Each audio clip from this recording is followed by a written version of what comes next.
Hello, everyone, and welcome to the semi-finals of the MrDodgy Invitational. Jan is, of course, I'm Jan's guest, I guess, but Jan is now here, and I had to start the show announcing the famous semi-finals between. The first one will be between Anish Giri and who beat a French legend yesterday, and he was commentating, but now it's getting serious, which is quite humiliating for his yesterday's opponent, that today he doesn't want to do commentaries and he takes this match more seriously. So he will play Anton Korbov, who beat the famous coach, Peter Heine Nielsen, our friend, Jan. When are we going live? 1, 2, 1, 2. We are live. Microphone check. We're live already? Yeah. Did you say hi to the people? Of Hi, course. people. Of course. Thank you so much, Mr. Dodgy, for keeping this tournament going on this Saturday. When, I don't know, many people may would have liked to break, spend some time with their families, get ready for Carlsen Caruana, the clutch match. But instead, we have the semifinals of arguably the best Mr. Dodgy tournament that is going to happen all year. Laurent, I know you are always rooting against Anish Giri. Is today an exception? No. Let's be clear on that.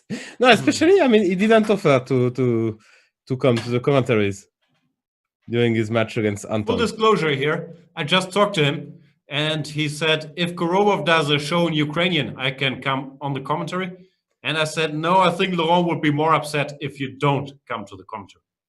Yeah, no, that's for sure. That's because I made a show in French. But yes. Yeah, okay. I understand. Just to be, not to be fair, yeah? In some ways, yeah. I don't know. I was really this GG stuff. I still have to watch your show to see if you both behaved. I wouldn't think so, actually.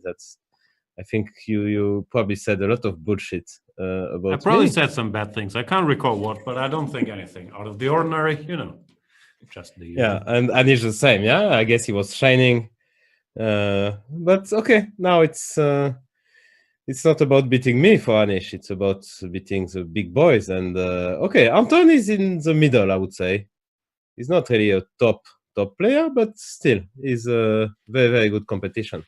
I think it's a fun match, Giri Korobov, because Korobov is world number 5 in rapid, I believe, and he's a very strong practical player. We've seen against Peter Heine that he's not that booked up, so it's a very different style.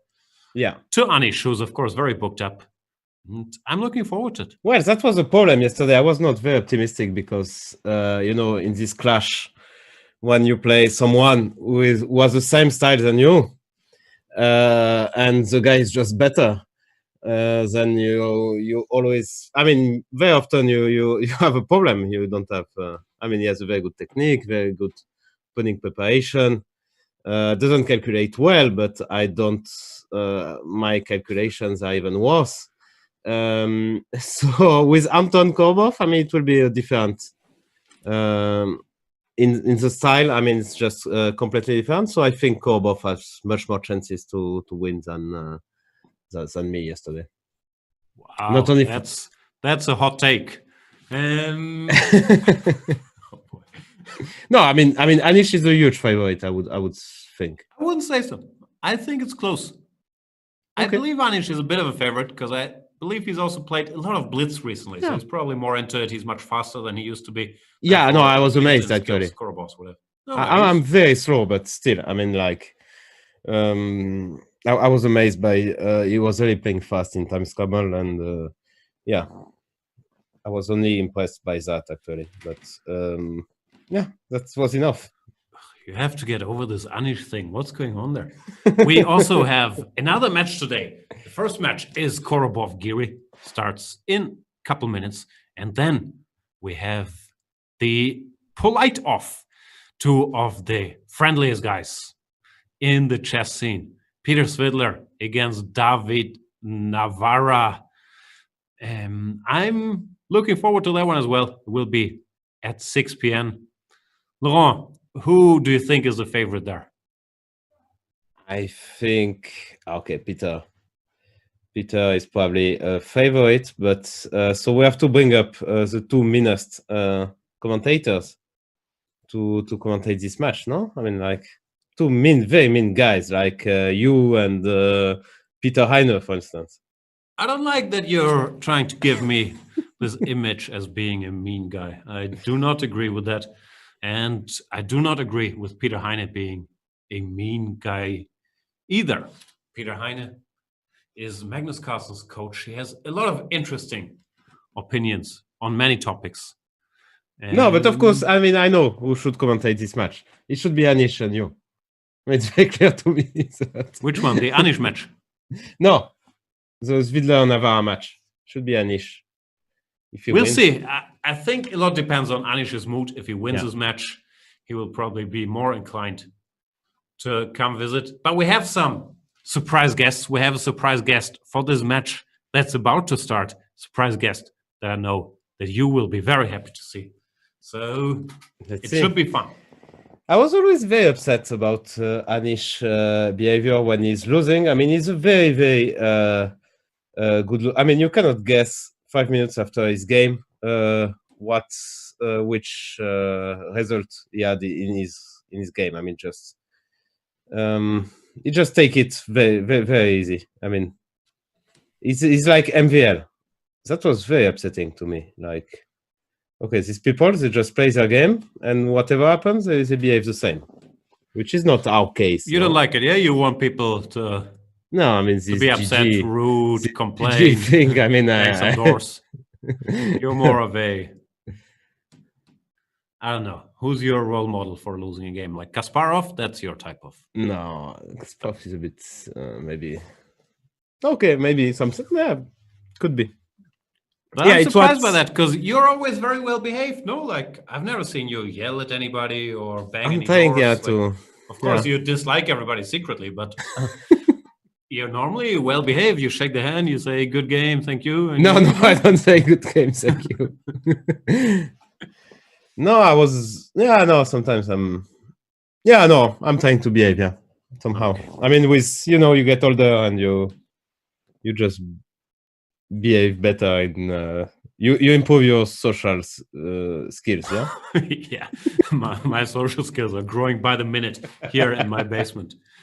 All right, so we should thank the man that made this all possible, and by that man, of course, I mean the great and mighty MrDodgy, who is proving to us that as long as you have a dream of being the dictator of a small online chess tournament that does not have a huge viewership, that dream can become true. And I would like to congratulate him on this tremendous success of making this event happen. I believe the feedback by the people that saw it yesterday was great. Especially, I heard a lot of praise, and this is not a joke, for Peter Heine Nielsen and his attacking chess style. The people were surprised. Amazing stuff. So, yeah, let's sum up. Yesterday, we had the quarterfinals. Peter Heine lost to Anton Korobov after putting up a very good fight. You lost to Anish Giri, also after putting up a very good fight. Anish was very complimentary of your play in that match. We had the battle of the Davids. David Navarra against David Howell, where David Navarra barely edged out David Howell. And, of course, we had Peter Svidler eliminating Nils Grandelius after being behind 2.5, 4.5. Peter made a comeback. Think about Peter. People often think he's not a good fighter because he's so nice and he always thinks he's lost and he should resign and so on. But he's actually very mentally tough. Once he gets annoyed a bit, he falls back. He's really sitting there and gets stuff together. Yeah, you don't win like 8 times Russian Championship or something like that. At least 8, yeah? 7+, yeah? As MrDodgy said. So I guess it should be 8 by accident. I mean, just he won many tournaments. He's there for a very, very long time. I remember this game, I think in 97 when he beat Kasparov. So that's just so impressive. He was number 4 in the world, I think, many times in the candidates tournament. So yeah, he's always not always a favorite, but very often you have to consider. I would say that him and Anish now are favorite to go to the final, and in the final it will be 50. I'm surprised you don't think Korobov has a good shot. No, I think Anish improved. I mean, he had a lot of training, which felt actually, I mean, like, I'm going to complain a bit, but it felt a bit unfair compared to me. Was zero training. We are spending, you know, our days commentating, which is nice, of course, but we are not playing at all. So I felt not only is better, but he has also much better practice, and this is so important when you are playing Blitz. So I think he's just a better player than Korobov. He trained a lot recently in Blitz. He had decent results, I think. So yeah, why not? I mean, he's top 10 player. I think this is all part after. of your scheme to make Anish look bad, because it's gonna be a close match, and then you will say, "But he was a big favorite, and it was a close match." Yeah, maybe. No, let's see. I expect, and I think for Anish it's nice as well. I mean, he will. I don't know. Oh, let's see how it goes. I mean, it very much depends which kind of positions they have. If they have some crazy positions every second game, then I think Korobov has a chance. But he has to. I don't know. Yeah. I like Korobov, not only as a chess player, but also as a nonsense talker. Some of his interviews are fantastic. Have you seen the interview with Susan Polgar? I think it's from a World Cup. I don't know. Tom's 2000. Yeah. Yeah, no, he's a nice guy. One of those. He's very, just a nice guy. And let's have a look. Do we have liftoff? Are the players in the building? We have Anton Korobov. I can't tell which one is which, but the names are below them. So Anton Korobov there.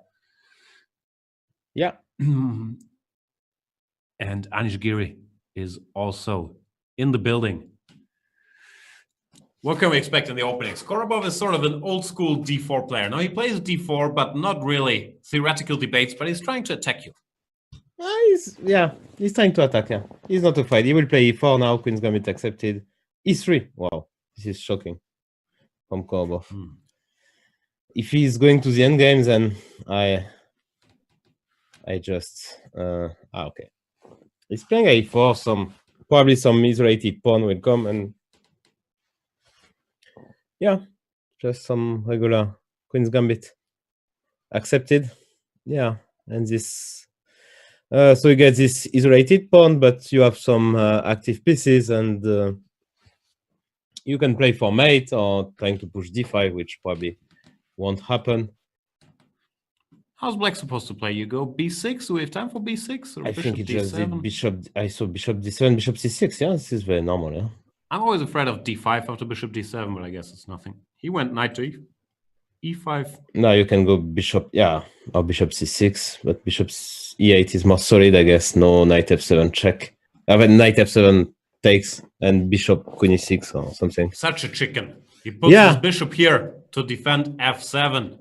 This is what I said during my show yesterday, because he's trying to repeat moves when he's completely winning, and then suddenly twice it happened that it was a threefold repetition. I mean, he just cannot help it. I mean, this is just inside him. Yeah, I was talking deep psychology with him there too. Once this threefold is there, he just can't resist it. Yeah, I know the problem. I've done it many times myself. So yeah, it was like +5 for him, but no, I mean, just a repetition. But he was fast. I mean, that's it's interesting that you're so fixated on Anish, because you know Anish is my boy. I'll never say anything bad, but he's very fixated on Magnus Carlsen. And it feels like Anish is your Magnus. I don't know, but because he's I mean, on Twitter he's kind of, I leave him in peace very often. I mean, and then he's coming back some comments, some about Wesley fighting spirit. For instance, yesterday he tagged me on his tweet. I mean, it was kind of for free, no? Why? I mean, why I don't do. I didn't ask anything. Just this fighting spirit. But since I gave him a 0 in fighting spirit, I think he's a bit. I mean, the relationship changed. I mean, he's very upset about that, which makes me very happy. But let me check with the tournament director, Mr. Dodgy. Do you feel there is too much trash talk about Anish Giri by French hosts on this show? Fake cheater saying, please find someone to bully Jan. Why would I want to bully anybody? I'm talking with Laurent about our different feelings regarding Anish, who's slightly worse here, by the way, no? Yeah. It's not about feeling for you, for Anish. It's about having a job with a Dutch team, no? Yeah. I'm not going to say the number, but it's a very low number. This is really a job I'm desperate to keep. And yeah, no, I enjoy the Dutch team. I'm not doing that for money because it's fun being around these guys. I like Anish, I like Jordan, I like Erwin, I like Luke, I like Lucas. It's just a fun team. Well, you are trying to escape. Eric. When you are coming to last Olympiad, you are trying to come and visit the Frenchies, no? On a regular basis. It's not really a party team, so in order to get to get some drinking in, I had to visit the French squad. That I will admit. Azurmis is saying we want PH and ask, and you shall be given. PH will probably join the program later, but he's not the special guest that I promised you. Wow. So how is it? He's worse, yeah, probably. But Kundi 3 bishop c2. No. So I like Anton. Is going for the attack. Knight b4 is nice though because it will not allow this bishop to come to c2 anytime soon. But now he has to somehow move the bishop, yeah? I mean, like this e8 bishop, which you cannot develop the f8 hook. So you have to go bishop c6 at some point, I guess. Maybe now. Yeah. That's why we were critical of bishop e8. Of course, it's nice not to have to worry about some knight takes f7. That's very passive. Yeah, bishop c6 looked much more natural. And he has to do it at some point. Okay, I think that Anton has the kind of position is probably it's a good position, first of all. And also it's pretty sharp and complicated. So must be happy here. Danger More 5 is saying, not even the main guest. The disrespect is real. No, PH is the main guest. But we have, you know, an opening guest.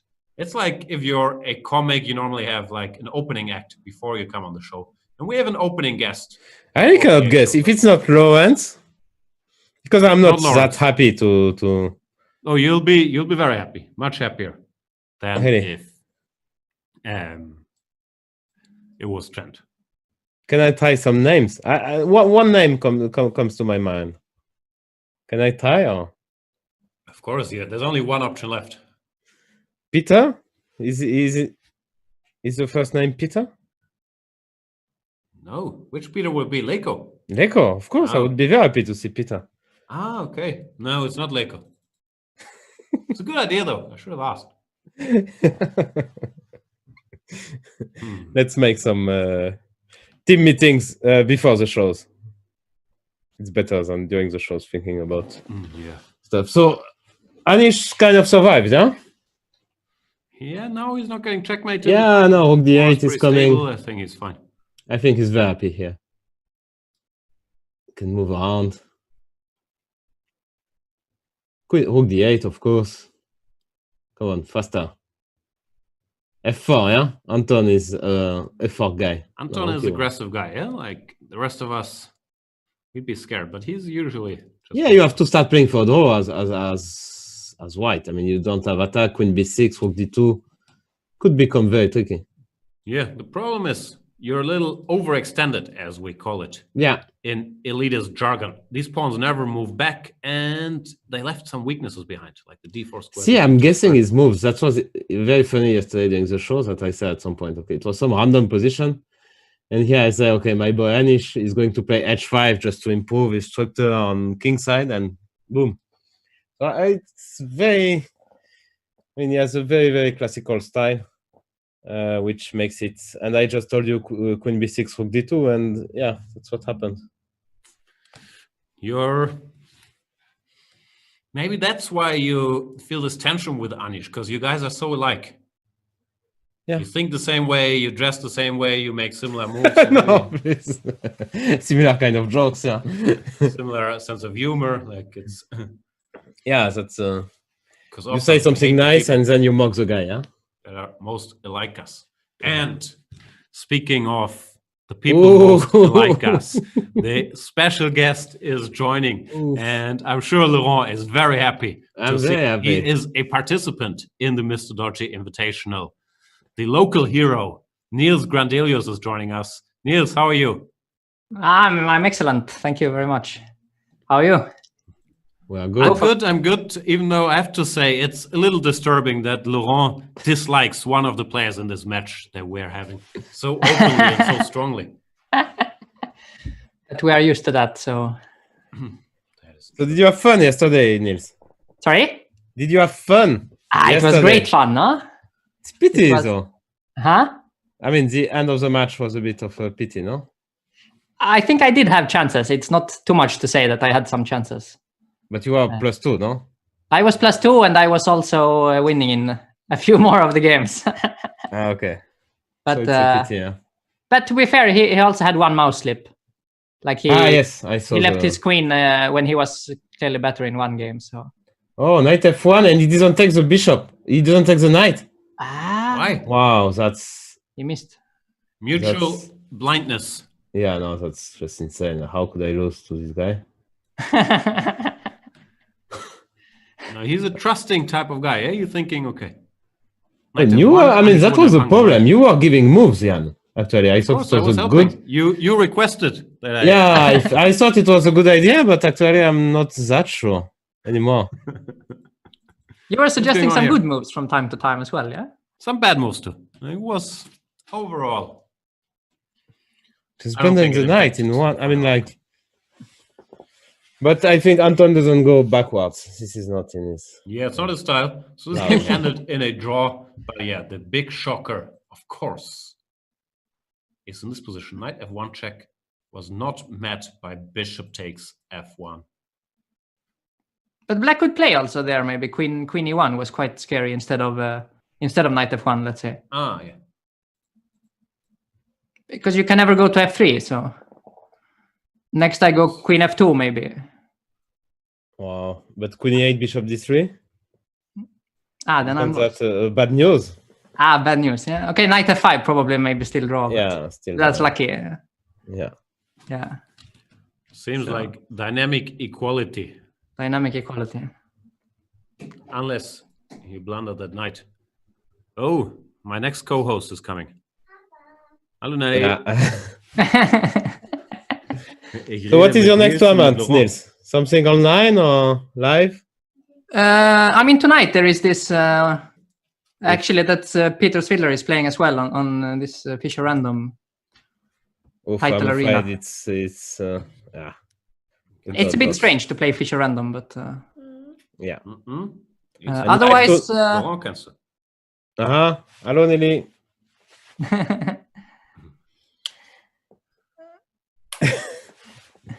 But in Sweden, tournament has resumed or not? Not yet, live? Not yet, not quite. In Denmark, they are starting as well. Okay. Actually, my girlfriend is organizing a small tournament, a round robin in Copenhagen. Okay. That's good. So they will start in like, I think 2 weeks or something like that. Yeah, so it's starting a little bit. Okay. Can we play in your girlfriend's tournament? Sorry? Can we play in your girlfriend's tournament? I'm not sure. Are you, first of all, allowed in the country? I think so. I would? Maybe soon, yeah? It will change. In Denmark, I think we're allowed to go. The you're Danish allowed, economy, they need the Germans renting their summer houses there. And that's true.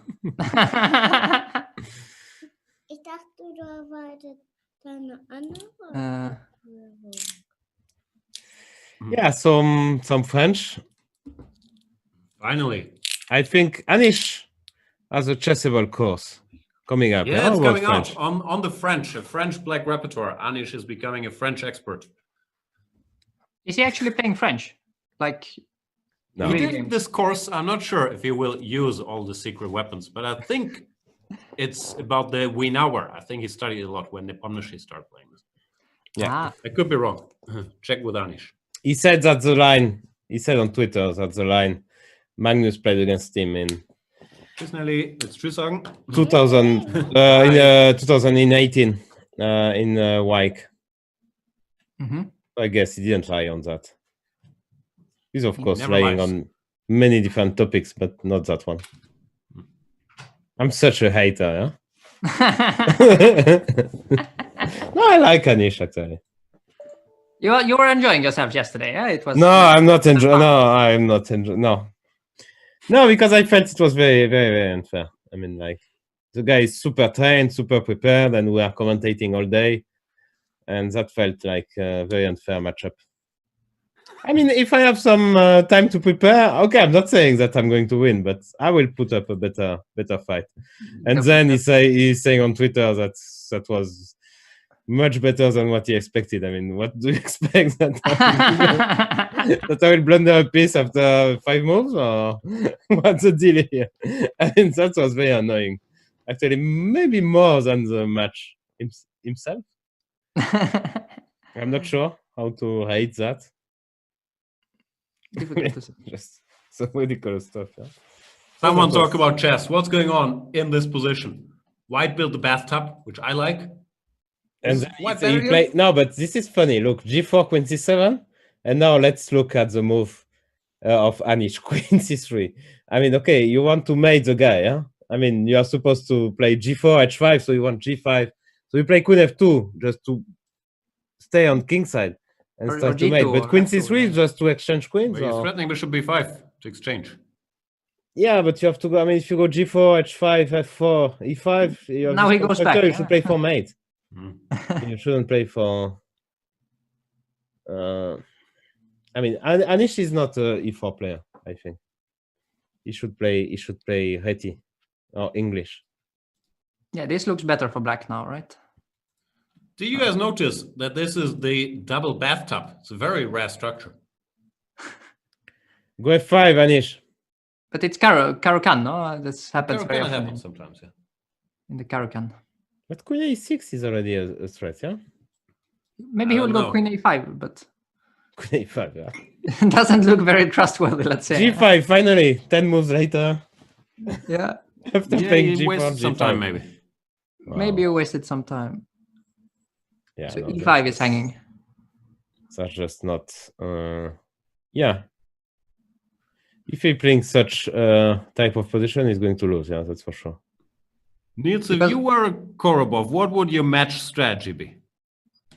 I play something like, I mean, castling on opposite sides is a very good start, I think. Mm-hmm. That's not sure I would do it by the French, but like it's possible also in the Sicilian from time to time. Eh? No, but you know, Jan is so mean that he is trying to bring up this match strategy about being +1 or +2. No, it was a genuine question. Yeah, no, come on. You don't ask genuine questions. I mean, not to me, no. Okay, that's true. Still, I appreciate the genuine answer, and I agree. It makes sense to go for double-edged positions, Yeah. Anish, because even though he can play them well, it's not his natural habitat. If it's just technique and strategic sound play and being fast and opening preparations, Korobov will lose. So he has to take some Rook even C3 dodgy even. positions Rook C3, yes. Yeah, exactly. to Yeah. get some play. And this is one for the books, maybe. This is our boy getting busted. Yes.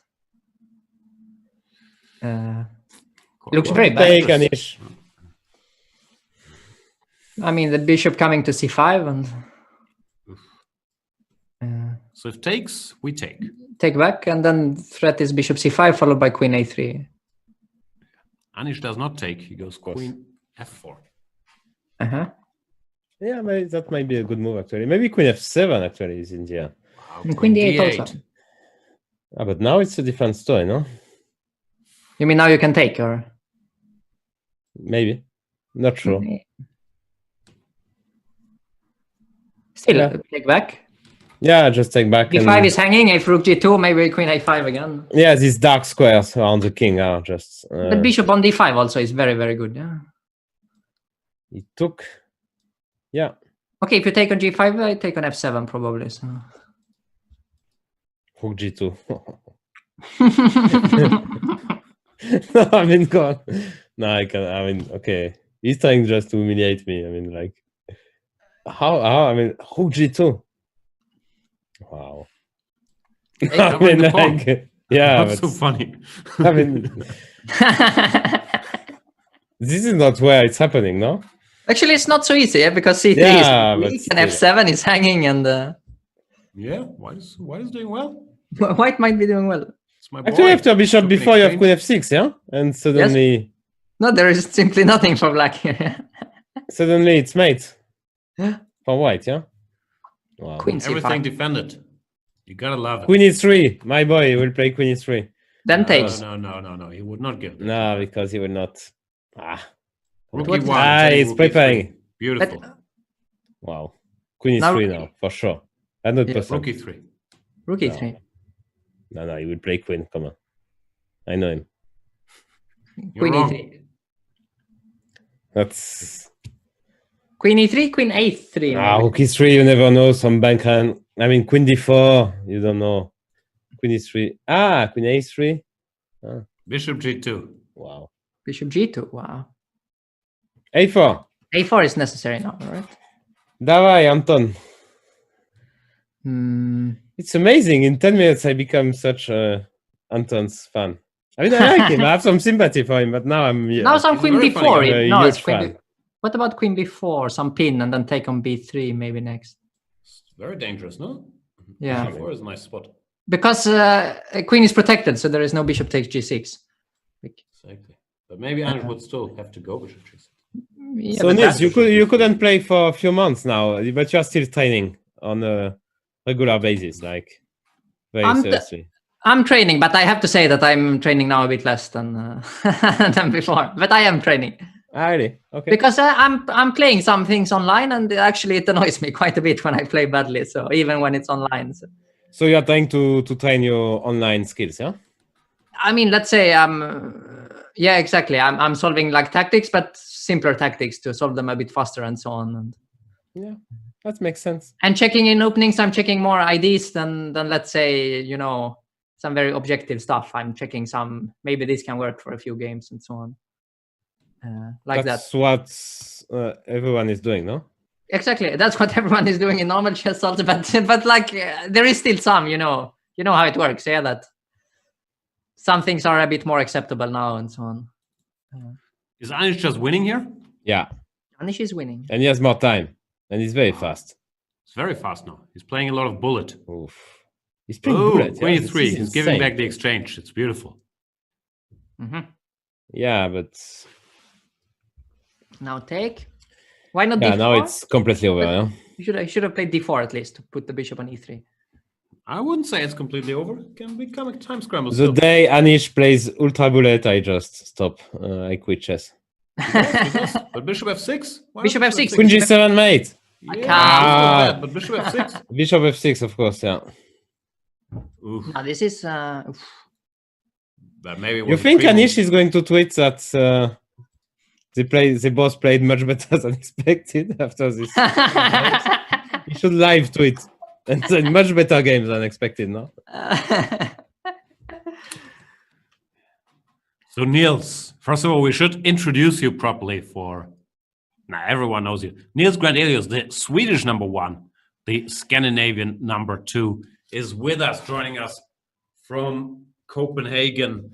And Nils, Laurent, and we all know each other pretty well because we spent, I don't know, 4 weeks in Thailand, which Laurent and I enjoyed greatly, but Nils was not a big fan because Nils didn't like the weather, no? but many more weeks in Kragerø. Yeah, Yeah, we spent That a is lot true. of time in a few Kragerø months in and Kragerø as well. in other places as well. Yeah. Kragerø was so nice. This was excellent. Yeah. We should explain. Kragerø is a lovely, lovely resort in Norway. Fantastic weather, fantastic facilities, but Especially they don't have. in months like November, it's very peaceful and quiet and like very good for working. I genuinely like it there, but they don't have food that satisfies Laurent's tastes. Like they usually like have healthy, fresh stuff. And no, can I get a pizza maybe? Only during weekends they have pizza. I know. That's actually true. Yeah, that's Yeah, that's actually true. I mean, I'm not. yeah, it's actually a bit I'm strange. not lying. And by the way, for how long? Because I mean, Nils is quite young. I mean, like he's much Nils younger recently than you. turned 27, which Yeah. we've been debating because Nils has been around for 15 years. So it doesn't exactly make sense, but that's what it says. Yeah, but you have almost the double of Nils' age, no? Yeah. Okay. Wow. I don't know. That's a bit I harsh. think I might get there if I keep getting older. Yeah, at the but same I rate. had a question, a serious question. So, for how long you are number one in your country? Because you're there. I mean, I remember we played our first game in 2011 or yeah. 10 even. 11, we were playing for sure in these European teams on second. Yeah, exactly. So, and you were already on board. I was on 1 or board 2. 2 only. So, for how long? Something you are like number... maybe 2012, 13, something like that. Yeah, okay. So this is very impressive. 6-7 years.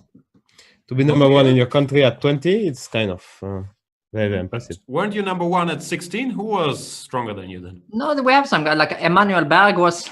I mean, good friend of Laurent was. I know him for a very long time. Yeah. Yeah, your age. Yeah. Forget how many good head. friends Laurent has. Like Yes. any name Many that great could come friends. up, like Laurent will have a story with. Let's. But look here, this is Actually, I have this a is story known. with it, yeah? This is actually a known trick. Yeah, that. Yeah, Anish, what are you doing? He fell for this. Losing After- 2 pawns. Knight f5, takes, bishop takes d5, and it's big trouble. What happens after e d5? Knight. Knight c6, yeah? Yeah, or f7, but c6 even better. Yeah. You just win the exchange. Six, Yeah. take here, and then we take the rook, and we're up in exchange, and we win. I actually blundered this in a classical game once, and drew with Manuel Tista. Berg wouldn't have. But He he's very wouldn't have. lucky. Look, bishop b7, he has bishop a4, which of course, I mean, like, it's a complete miracle. Like after rook a1, you have bishop b5 attacking the queen. Yeah, amazing. Lucky, yeah? Such a luck. Yeah, but good players in general have. lot That's of true. luck. So now it's kind of okay, no? Bishop c8, bishop d1. And black seems to survive, yeah? Maybe it's all. Queen It's takes all a6. too, you know? Is it a pawn up? But quite a bad pawn, but. So let's move the pieces, Jan. All right, where? Queen to a6. Yeah, Bishop or I don't know if d1. you should take the rook first, but. Bishop doesn't- c8, but I have queen d4, no? Queen d4, yeah. And some knight f7 or something, it doesn't work. But f2 is hanging. Yeah, f2 is hanging. Knight, Suddenly. yeah. Yeah, didn't happen. Korbov kept it Yeah, now and it- there's nothing, yeah? controlled, but now it's roughly equal. Pawns are Yeah. equal. It will be a draw. There's debate on Twitch because I said the Swedish number one joining us from Copenhagen. So I should explain Copenhagen is not in Sweden, it's in Denmark. But Niels lives in Denmark, although he is Swedish. And as far as I know, Copenhagen is not that far away from I mean, the Swedish just city a of bridge, Malmö, right? a bridge away, no? Yeah, that's the bridge. Yeah. But you find it a bit strange, this concept, yeah, Laurent, that you're not living in the country from where you are. It's not me who asked Huh? on Twitch. It's not me. No, I know, but what do you like? Could you imagine not living in France? I mean, if there is only one bridge to go to another place, let's say one Then bridge it's okay, to yeah. go. It depends which. I mean, So you if there could is one live bridge like to go to on Spain, on the German part on the border to Strasbourg. Yeah, you could live on the German side. Maybe. well, that's what the point I was going to make. If you tell me like I can go to Spain, then why not? Then it's okay. Yeah, then You it's can go okay. to Spain. Yeah, Germany. Yeah, I don't know. Why not Krakow? Yeah, I mean, that's- what is next? Yeah, after Germany, that's the problem. We should mention that bridge that Niels lives on either side on, depending on his mood, is also part of a great TV show, no? Brun, is that what's called? Brun. Niels? Have you seen that? Yes, I Great have show. very little of it, but it's I great. recommend it. Not the US version, but the Danish-Swedish original. Bishop f6 will play our friend. Look, he's so Anish is playing predictable. for a win now. Of course. No risk. Okay, For but fun. not that many winning chances, right? Looks I quite don't stable know. for white. Knight d3 like Ulf. Like, yeah. But Wow, he took with a pawn. with the That's pawn, just amazing. He's trying to make a draw Wow. I think he's going to be Such a successful. pro, yeah? successfully.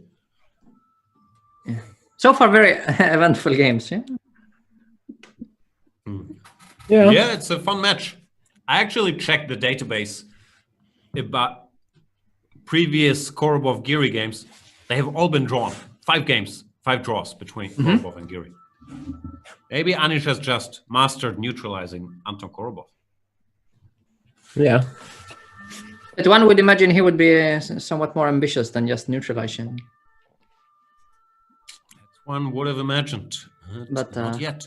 Not yet. Again, French. So they really prepared. But Looks did you like they're prepare sticking. anything yesterday, Laurent? I mean, or for... No, not at all. Not at all, yeah? I was just thinking how... No, I thought about this d4. I have no time. I mean, like d4, knight f6, knight f3, d5, c3. I mean, I was just... I thought, okay, let's do that and let's pretend I'm clever. I'm also playing it from time to time, actually. And no, I thought, okay, if he plays d4, we just play King's Indian, but I didn't have the... This was your opening choice, yeah? Yeah. And King's Indian has black, and I was hoping he wouldn't go e4 because against e4 I didn't have any. But you have an excellent video series, no? About the Berlin. Yeah, but this is just too boring, and he's doing that. And then I found this. I thought about this Rossolimo with H5, which was great. I had excellent positions. You were better there, yeah? Twice. Yeah. So that's yeah, that was too late, but I lost both. So I don't know if it Meantime, was. the players are continuing their debate here in the French. Was this the last game as well? Knight d4, knight b4? Feels like. No, it's new. Yeah, but it was without. He took at some point, right? Last game was some. I don't know. But how did he do it, actually? Also, he played h6 at some moment. We will never know. Because I'm too stupid. So night before, I played King v1. Okay, that's a lot of... That's very sensible. But he already spent a minute, yeah? A bit more even. And now he should go for it, yeah?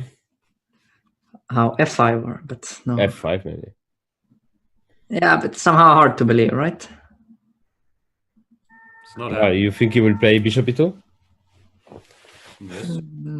Bishop e2 would be a game move, yeah. That would be more like gear, yeah? Or c4. But okay, bishop d5. I mean, I guess bishop d5 is next. a3, wow. Now a3 might even be hanging at some... Maybe now, yeah? Yeah, maybe even now, actually. Rook a3. And after bishop takes a3? Shake your head. Yeah, Yeah, I don't know. Yeah, I like black actually. it looks very nice, huh? Why is he trying to sell Rossolimo to Chessable? He should sell that one, no? We have a video Not selling series. Rossolimo, he's selling the French. No, the French, the winner were. Sorry. Yeah. We have a French video series on that done by Romain Edouard. And he's offering this line, this exact. So you can check it out if you are a premium member. If you're not, in English you can and in become French. one. Yeah, of Bonus course. code Dodgy saves you 40%. Go to chess24.com, have a look around. And if you go to chess24.com/premium, purchase a membership that allows you to watch all the video series, allows you to challenge the likes of Nils, Laurent, and myself in their Banter Blitz shows. Nils Banter Blitz, by the way, very popular. Then you can become a premium member with the voucher code Dodgy. You save 40%. And if you want to support us even more, you don't have to use the code. You, you just can pay the full price. Oh, I mean, why not? It's. I mean, for all the services, I think it's decent. Also, if you want to support Laurent personally, you can contact him on Twitter @Fressinet. Yeah. Direct messages are open. Yeah. But this b5 actually you should maybe show if someone missed. It was really nice, I thought. Just quickly. Good idea, no? Huh? D5, sacrificing a pawn, creating a Okay, square it's for maybe this natural queen. once you see it, but it's, I think, quite nice. He's making use of the fact this knight cannot move currently because then the Yes. queen would take the rook. So you can't do this. Oh, we have, look, who do we have in do we have? in the chat? Who's in the Hungry chat? Hippo, Ah. Mr. Peter That's Peter. Nielsen, who is saying that I should do a course on the Dutch. Okay.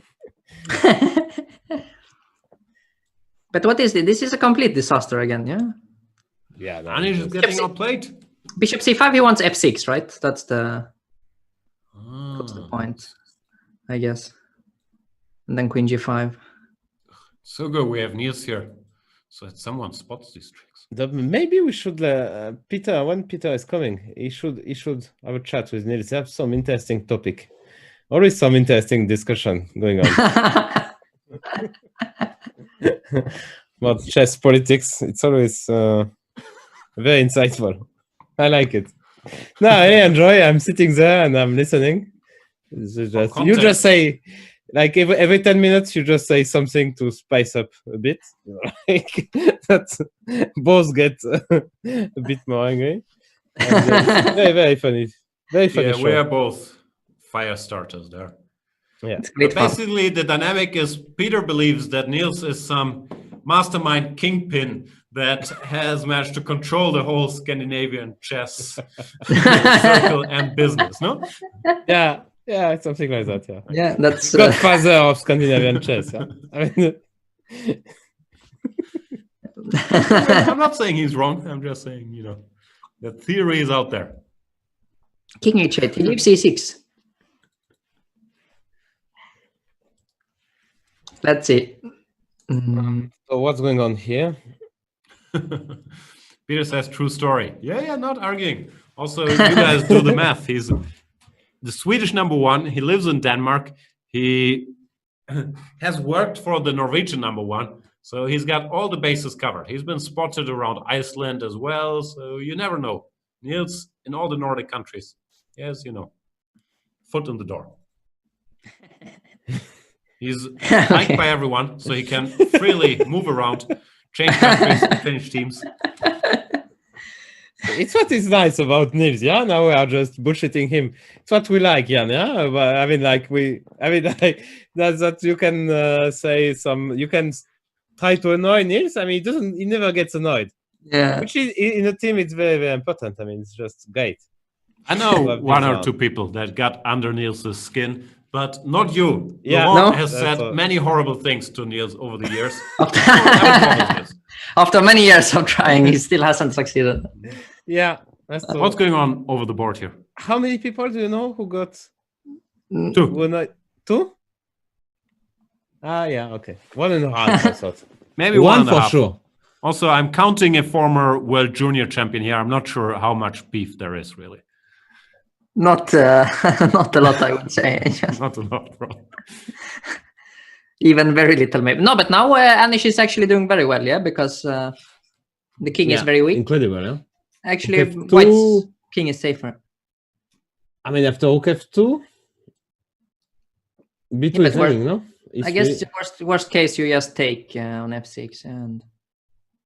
Yeah, you think really white is. It's very, very taken sharp. queen d7. It's just incredibly sharp, yeah. Very hard to say, no? Yeah, but somehow.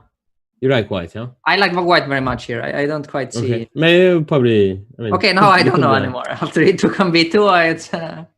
Rook f2 check. Yeah, this Anton is. never afraid. Wow, it's just mate. Come on. Now it's just mate. If king c3, queen c5 looks like. Queen a5. Queen c5 looks good enough. Yeah? Queen c5 looks good enough. Yes, to play. Yeah, take on a3. I don't think Anton will repeat moves here. It's very unlikely. I'm afraid for Anish. Maybe queen c5, queen a5 there was, I think. He's still thinking, yeah? Still possible. King d3. Oh, Rook d2. D2 played. Wow. King e3. Ah. Well. So if he's hoping for this. Ah. Yes, it's cheapo. That's the game? That's the game. Queen c3, Oh. rook 8 f6. Wow, he was threatening to queen that pawn with check. So Anish took it. Oh, tonight. Is that pawn? Let's After check. I think takes, he won, no? Yeah, tonight. Two, Tonight. Queen falls. Yes. We should show this because it's beautiful. If rook takes f6 here, then d1, not queen, but knight, is what in the business we call a double check. Both these pieces are getting check. Not that many checks. Let's say I play king a1 here, just to try. I take your queen. c7. Wow. But Wow. how is I mean, it I don't think supposed it to work? works, but Queen takes c7. It's worst case scenario. yeah, that's true. Yeah, that's just easily winning. Yeah. Queen f6 are the worst case scenario. No, but that's Yeah. actually And yeah, actually that wins as well because I wouldn't pin. So barely. yeah, it doesn't work.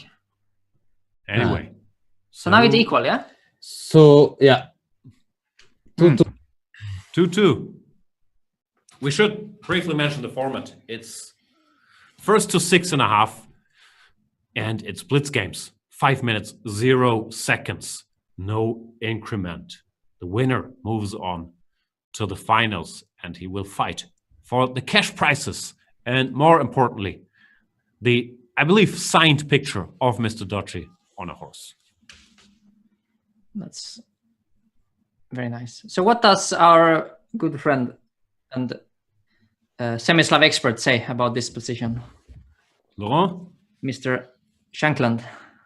I don't know. I have not watched his You haven't watched series yet, but I've noticed that the 6 bishop e2 is becoming a bit of a thing, yeah? Ding has played it a bit, yeah? Yeah. Bishop d3, dc4 is, of course, a main line, but I'm assuming after bishop e2, dc4, they want to go a4 or some move, yeah? Maybe this is actually how Anish played against me in Norwich. Yeah. I think so. No, it's just a quiet, typical situation where black typically goes f6, c5, or sometimes f5, c5. Yeah. You have this Rajabov Carlsen game where bishop b4, rook f1, but rook wasn't. Look, rook ad1 now, and now we are back to Rajabov, one of the Rajabov Carlsen, like bishop Yeah, b4, bishop b4, no? Yeah. rook f1, bishop d6, and you can make draw. Yeah. But Anton is not this kind of guy. He's going for it. Knight f8, is that normal? Very passive. That's not normal, no? Doesn't look normal. Queen g4. Asking for some c5 as well, maybe. Yeah. Maybe c5 actually. Queen g4. Yeah, knight f8 is very strange. Anish. Anish. Oh. I mean, okay, this is... Okay, we stop the Anish. live You're transmission. a cultured guy. You play knight f8 and f6? Okay, come on. We cannot watch this. I mean, let's play some banter. Of our time. Let's talk to the chat. f6, queen f7. I mean, are you kidding me? I mean, Lion is saying he's very upset we didn't mention Finland in the discussion of Nordic countries. Apologies. You know that to me, Finland is by far the most important Nordic chess country because the Thailand Open is organized by Finnish people. Shout out to Kai Turilla, who is organizing the Thailand Open, hopefully in 2020. Therefore, no disrespect meant to the Finnish chess community. Niels, are you the kingpin of Finland too? In what way do you mean? I don't know. In the way speed of things, you are the kingpin of Danish, Swedish, Well, no, not really. Icelandic chess. I have to admit that my influence in Finland is somewhat vague. Limited. Yeah, that's limited. It's limited. Yeah, that's. I'm sad to say, but there's room for improvement there for sure. Okay, back to this. I believe. But he played c5, and it's not so clear to me why. Yeah. He needed to do it. He gave a pawn, so he does it. h5 played by Anish. Yeah, but now it sort of makes some sense for black, right? With the knight protecting the weaknesses. Yeah. And okay, you are pawn up now. You're pawn up. e5. Queen f4 back. No, but to provoke e5, yeah. But white is for sure not better here, right? Probably just worse. I don't know. Put the bishop on d5 and knight g6, bishop c7. Yeah, and he's very happy. Yeah. Yeah. Yeah, I don't know. Win it up as well. There's more Yeah, Finland Anton. talk. To show, I'm a friend of Finland. Look at this. Marimekko designed. Made in Finland. Okay, I'm done. Anish dodged a bullet here. He's cruising here. It's very good. I think he will he will take on f3 and take on h4. Looks a bit greedy, maybe. Yeah, just clear pawn up here now. Like, yeah, this is a disaster. Also, if you get the pawn to e5, then these pieces are really not contributing much. Uh-oh. This could be a big turning point in the MrDodgy Invitational. Because, Niels, correct me if I'm wrong, but I think whoever wins this game is probably going to be a favorite to win the whole match.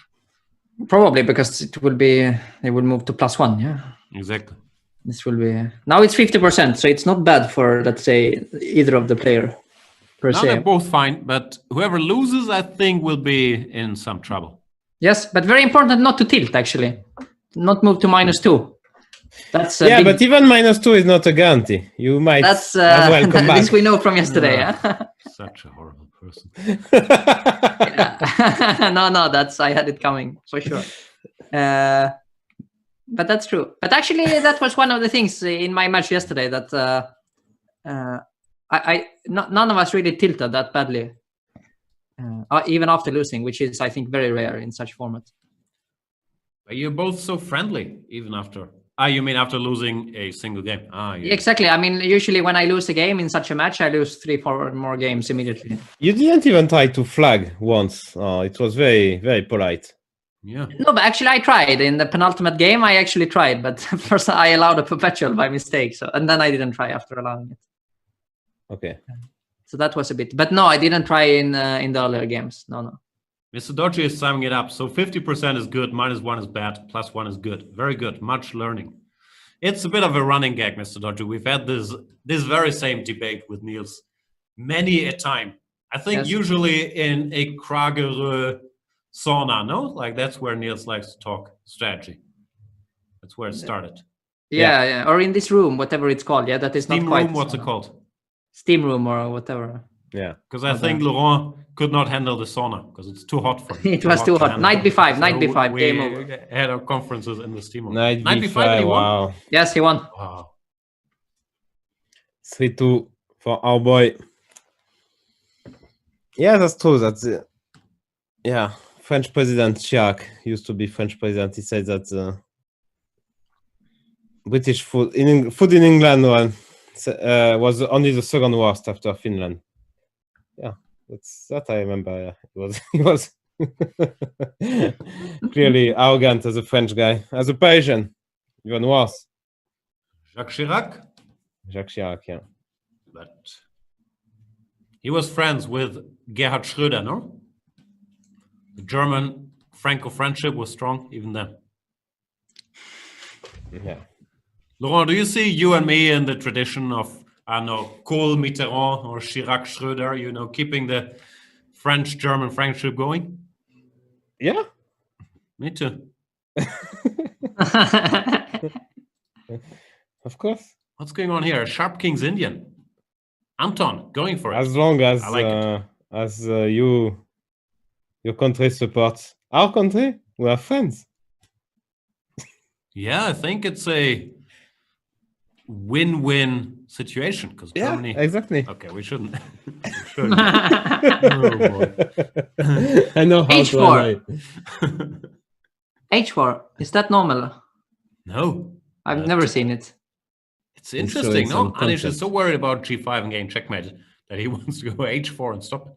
Yeah, Anton will still go g5. Yeah, still g5 maybe. But now the knight comes on e6. G4.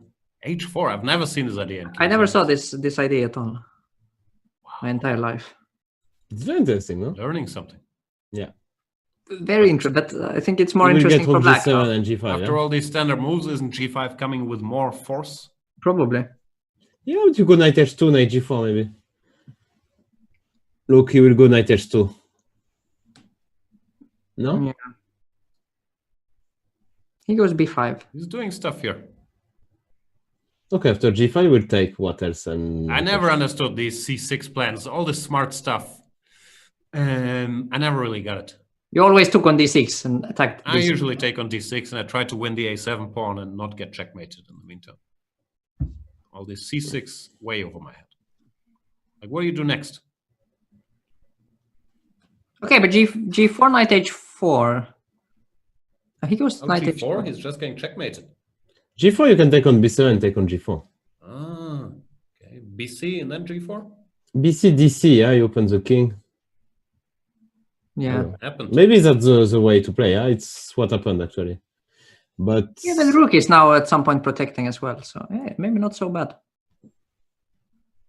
it's not clear at all. Very You have to go g4, otherwise knight g4 and Knight g4 is a major threat, yeah. So he plays g3 himself. yeah. Very interesting idea in h4. I never saw it. Never in my life. I'm very curious if this is some deep 27, 50 plus knowledge, or if he just thought, oh, the guy wants to go g5, I'll go h4 and try to stop. No, but okay. It's very strange to play h4 if you haven't seen it before. Yeah. Yeah, maybe. I mean, you must have seen it otherwise. Otherwise, you need a lot of creativity. Still, I think he's going to get checkmated here. f3, rook h7, queen e8, queen h5. Yeah. Yeah, that looks incredibly risky, yeah. Okay, you have to take Wow. probably, yeah? Taking the He did pawn, take it's probably twice too on much, yeah. h5. Oof. Yeah, but it was still the best option. No? Bishop g3, maybe it's not that bad. Bishop g3, okay. Take, Yes, too, yeah. takes. Hard to say. Very sharp. This is a very complex game. Knight g6 or something, just to bring the knight. Or take first or knight g6 immediately? Which one is? Maybe knight g6 immediately. Yeah, you don't need to take. I mean, because I thought after knight g6, maybe knight d5 and take with the rook on g3. Ah, If we later take, so. Yeah, makes sense. that's why he's taking first, huh? Okay. Yeah, I think so. Okay, now I go with knight to e5 and then queen g5 something. But d5. Yeah, d5, the bishop on f8 could wake up and attack the rook on a3, which is already the case, and threaten some bishop c5 check as well. Now you have to give the exchange, or It's very scary. Yeah, on e5 h2. was kind of weird. Bishop c4, if bishop c4 works. Then. Anish hanging in there. very sharp. I think it just looks good now for white. Actually, bishop Well, c4 is a bishop nice, takes is a nice h3. tactic. You go rook takes e6. Knight c3. Okay. Rook e8, King h7. queen c2. Oof. Let's show. No? This Let's show the brilliance. has been the debate. Double check.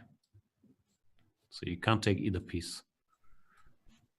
And probably white is Still not better. so clear actually. King h6, rook e6 should be mate, maybe not. Should it be? Didn't happen. Korbov went bishop back to f7. Mm-hmm. And after bishop d5, now he took on a3. But it looks like Guarino's taking over now. Looks scary. Wow. Knights This are is quite a coming. game. Very nice game if it's even remotely. Okay, queen g5 was maybe not Wow. the smartest idea. Now knight comes to f6 or h6. Bishop c5 check, yeah? Okay. Exactly. If king g2, bishop with the bishop, d5. yeah? Okay, even that, yeah, knight f6. It's 2 pawns for the exchange. Yeah. But it's definitely a nice move. There are some questions about what's the deal with Magnus tweeting about this tournament. Yeah, Magnus tweeted that he had expressed his disdain, his dislike for this tournament from the very beginning, which he has. Therefore, it was only fair that he would join a rival broadcast during it, which is all very true. He was asked early on if he wanted to play in the tournament. He said, I'm not playing, and that's it. And yeah, he's been very strongly against the MrDodgy Invitational on the record for a long time. Why? We're not sure if it's because of MrDodgy's personality or the horses, or maybe he feels that Wow, MrDodgy is not accomplished enough to have the MrDodgy Invitational when there's also a Magnus Carlsen Invitational. Wow. This is pure speculation. Look at Anish, what he did. Just brilliant. There should be an Have to Anish say. Giri Invitational. He's playing actually quite well. King F8, Queen Beautiful. C5. Okay, no, not. This is the first good game. Yeah, but this was very good. Yeah, that was It incredibly was a good. great game. Yeah, this was All impressive. along, no? Yeah.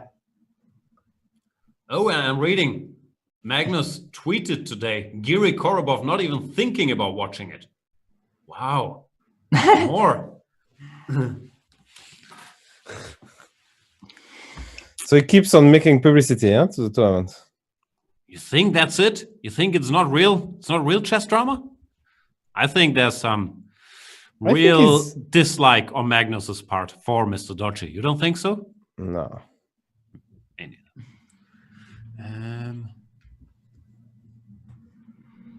Who could dislike MrDodgy? Nils, you as a Swede. MrDodgy, the organizer of this tournament, lives in Sweden. Is he a household name in the Swedish chess community? Yeah, definitely. He's even doing well in some tournaments up there, far in the north. Yeah. Mhm. Definitely an accomplished player for northern Sweden. That didn't sound very convincing. I did my best. What can I do? Just to understand the geography of Sweden, he's from, I believe it's pronounced exactly, Skellefteå. That's very far up north. It's very far up north. So Have it's to far say- away from Malmö or wherever you are hanging out, drinking your hipster. Yeah, it's definitely closer for me to Paris, Right. without a doubt. Oh. So no, it's really far up north. So yeah, don't really know what's going on there. So what is it? Is it a good Carlsbad? Is And there for a whom? Carlsbad? Why? This is the, Knight BD2. I like it. yeah, it's a great line. Knight BD2 here. On move 3. But this was a bit strange. Normally you can't defend the pawn that easily with Queen C7. But Knight H4, he's going after the bishop.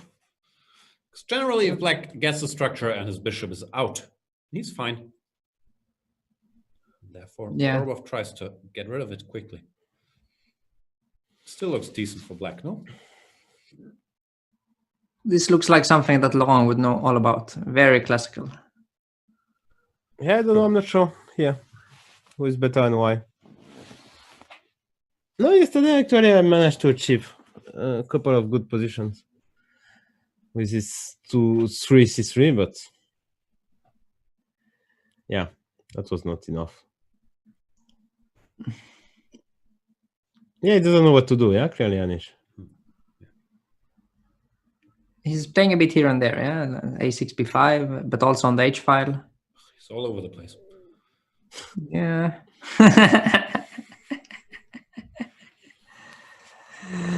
There's some debate what Magnus might be doing later. Isn't he playing later today? He's playing Fabiano, no? I would think so. 8 p.m. Maybe that's the reason why he's not even thinking about watching Giri Korobov.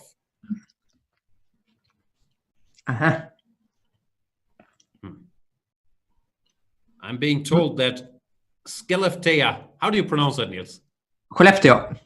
Wow, Ah. that's very far off. And that's very far from what what everyone thinks, yeah. Anyway, I'm being told they had a 1989 World Cup tournament. A famous Yeah, this World Cup, this Kasparov's World Cup. Yes, that's why Yeah. it's well known. Yeah, okay. I think that was the one where they were drawing the lots with these gold tackles. And Kasparov was trying to lift it with one hand and failing. And Potish did it later. Lajos. This is some Strong famous guy. story. So who's better here and why? I do not A5 understand these now, no? structures. A5 looks nice, no? And then queen A4, and we're not getting squeezed. No, but Corbo white wants is to check better. it. It's for sure, no? You have White is bishops. for sure better. But it's a bit strange not to play A5, right? Yeah, look natural. Because now knight A5 will... But knight A5 allows knight E5. That's maybe his point. Knight E4 maybe? Yeah, but what's... You want to have some F5? Or... he plays E5. Okay. Actually, Anish won a very, very sharp game, yeah? I mean, we didn't expect that. We didn't. And you now, were saying Anish is a huge favorite in this match. Why didn't you expect him to win a sharp game? no, I was expecting him to win these kind of games. But here it seems to be a bit outplayed. But now it's not so much anymore. No, I like D5. How do you have an a6 pawn? It's still unpleasant, I think. Rook b6 is coming. I mean, how do you cannot play rook b8? Can I play a6? D4? D4? Oh. Okay, it's not so easy. Take. He takes first. That's tactics. Such a beast. professional. Then D4 attacking. Then he's probably fine, yeah? Yeah. Still. Could be slightly better for white, right? And he played bishop c5 after bishop c3, which was a blunder. Bishop c3 was a blunder, it seems. Wow. Yeah, he understands what he did, but now he's much worse. The rooks matter in such positions. Probably just lost, actually. It doesn't look so happy, actually. We should study the camera more, no? How the players look. For sure. Korbov, can you sit up a little? We can't see all your facial expressions.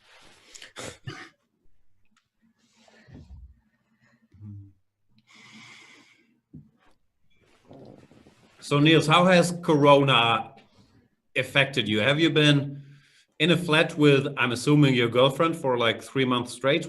How did it go for you? Nowadays, no, you're outside and everything. It's quite normal.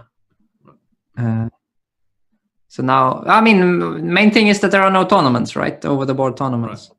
It's really been quite a long break now. Do you wear a mask when you are going outside? No.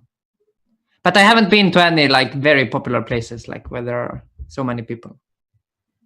Yeah, but this doesn't change. I mean, like, you don't go to such places anyway, no? I mean, I wouldn't have done anyway. Yeah? That's a fair point. Yeah. Yeah. Only if it's the last day of some tournaments, but there is no tournaments, so. Exactly. That's. You cannot.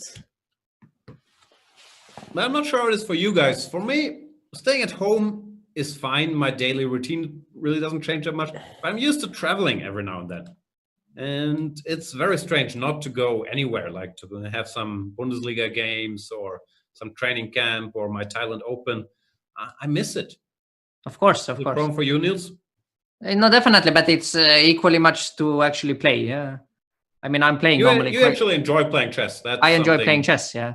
And I'm playing like 100 games a year, so to like have a break of 4 or 5 months is, and I think the break will continue for quite a while. I mean, at least for the bigger tournaments.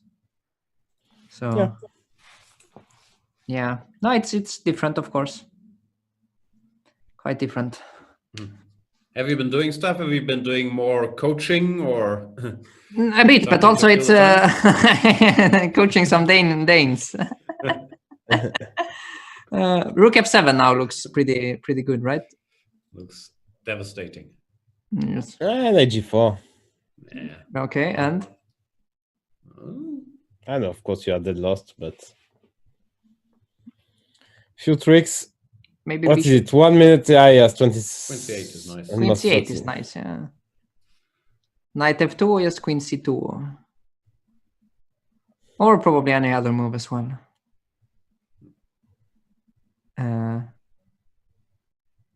So have Here you he been was just coaching, outplayed, yeah, Nils? whole game. Yeah, have you been coaching or not at all? No, a bit, A bit, yeah. definitely. But also the students are not playing that much, so that's also a bit weird. Yeah, so. But it's a bit. Okay, this game will be over, I guess. Yeah, some tricks, but will he take with the rook or with the bishop? Or not take it all. Queen g4 is a move. Queen g4 is maybe bishop f3. Was pretty good. Rook d1, yeah. Yeah, any move actually. Careful. He's losing. Look, I mean the time. The clock situation just improved for Anish. I'm just saying that, and it's. Yeah, I mean, I'm not so sure. You mean it will actually be decided? I think Anton doesn't look very comfortable in time scramble. So look, I mean, he lost. Now they have about the same time. Yeah, very slow actually. He's playing very slowly. Yeah, I cannot. Okay, now he is winning. How much online blitz? I don't think he plays. Also, the players are playing in this new Chess24 play zone, no? Which no one is very. Well, does familiar it matter, with yet. really? I'm not sure if it matters. But Queen 2, bishop g6. 2 seconds, he has 1 no second. time, no? He will lose on time. What is this? Oh, he lost on time. He lost on time. He flagged him. In this position, yeah, one move from taking the last. Look. Wow. You were right, actually. Yeah? You spotted this quite early that he would lose on time. Yeah, because I mean, he looks as fast as me. I mean, I should say as slow as me. As slow as you. Yeah, you can easily, even if you are 20 seconds. I mean, I saw yesterday that Anish was well trained, and there's no shame flagging people. He might say sorry at the end of the match, but okay. It's a new generation thing. I mean, I think it's I okay. consider myself as having led the movement that flagging is now fine. Because 10 years ago it was, slightly frowned upon, but now it's just fine. No, and it should be, because I think it should be part of a game. Yeah, like just you Chess24 overstep the time limit, you lose. I don't know why it's been French team. We decided it's okay to flag, but you shouldn't say sorry. Sorry is very bad. I mean, once you do it, you're not sorry. But no, that's right. Just flag and not be sorry. And now Magnus, he's a very open flagger, and I think most of the new guys are. I think it has changed a bit, because in the old days on the ICC, I started playing online in the late 90s. It was really uncool to flag people. Yeah, I but still did it, but But the increment was not so popular at that time. Still isn't. I'm happy they have 5-0 here, and flagging still matters, because it's chess. You have a certain amount of time on the clock to make your moves. C+2 is okay. I mean, just you have to finish this game. It was queen up. I mean, you don't have such. I don't like. I think it's better C+2. 5 minutes. But okay, the tournament dictator didn't dare to ask anyone's opinions, I think. No, he asked me. I said, he asked you, yeah? Yes. So you are actually the... Yes, I insist on 5-0. Then afterwards, I announced I'm not playing in the tournament, but I already managed to get the 5-0. Second in command, yeah? No. Not even close. Not even close. But Nils, I think, likes no increment secretly. I don't know. I don't think it makes it worse for me. I think it helps me a bit without increment, but I'm not that fast, but I'm definitely not slow either. So, but I prefer probably to play with increment, than to not have to worry about such. Okay, so now for Anton, it's like 5-2 and very, very difficult task. Yeah, it's. I mean, that game was just massive. Yeah, it's 4-3 or 5-2. I mean, it's just yeah. Big difference between -1 and -3. I mean, this difference is huge. Huge difference. This is huge, yeah. Yeah. Now he has to fight for a win in this game. Because if he loses, then it will be like -4. Yeah? It's even over, maybe. Or he's busted already, or what? Bishop G7. No, okay, Bishop F8. Takes knight D4. Actually, Bishop yeah, everything. Yeah. 4 maybe. Uh-huh. But it doesn't look great. Then I know. I will play knight D4 or come with the king. Fake cheater is saying at chess 24, at least 50% disconnects when dead lost. That sounds like a high number, no? I think I played around, I don't know, 20,000 games maybe on chess 24. Happened to me like maybe 3-4 times. So that I don't think is 50%. Never happened to me. Yeah, I'm not sure about that. Pawn ending. But you lose if you disconnect, no? So what's wrong? Well, you lose after 30 seconds, yeah. Yeah, okay. But what's the difference? Well, you could have your whole time run out now and it would take longer. Yeah. Yeah, but I mean, what's the problem with people? Actually, that's more rude than disconnecting. If you have still have 3 minutes left, Yeah, and you just let the time run out. Yeah. I almost did that with Anish yesterday. How's this pawn? No, I really wanted to do that, and I thought, okay, let's pretend I don't find the resign button because it's a new play zone. So I thought, okay, it's a bit weak. It would have been great. Is this a draw? It should be a draw, no? White can't queen the pawns. Yeah, no, it looks very drawish. You think so? I'm not sure, because if you put them on c4 and d3, maybe b3 can break them up here, so you leave them where they are. Yeah, so now you play g5, f... I guess you take, no? Okay. Then? He's very happy with the draw, yeah? Can we win? King e4, king h7, king f5, d3 is too fast, yeah. No, you can't. Draw.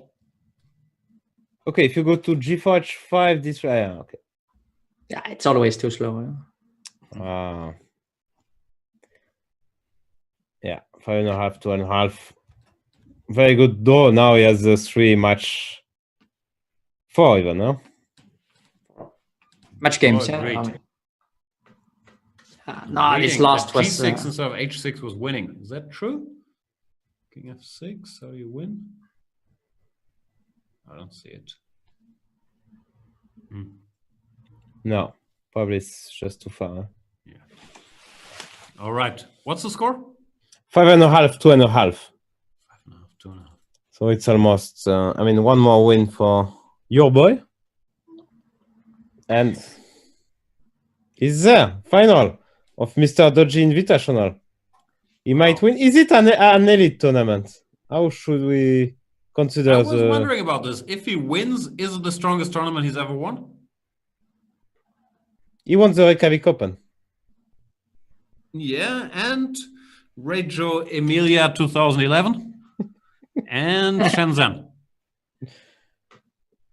Yeah. So it's close, no? Like Reggio Emilia was Morozevich, a very young Caruana, I think Ivanchuk.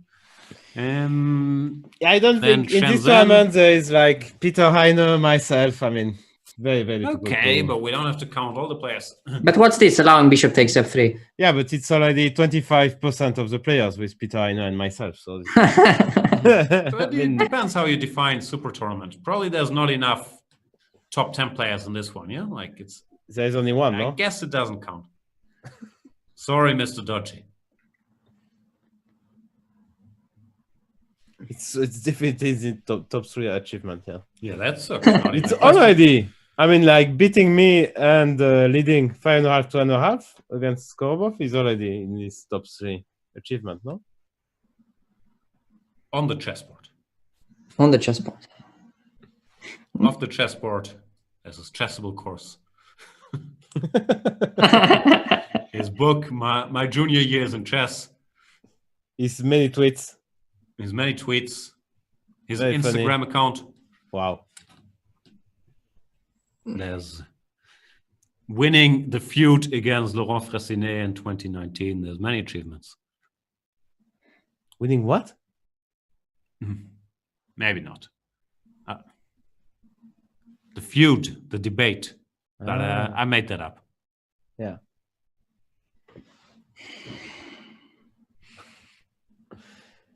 So now he's playing super tight, yeah? This was even more, yeah? Maybe a little too tight, no? Okay, g6, knight f6, king g7. Safe, yeah? Exchanging one pair, yeah.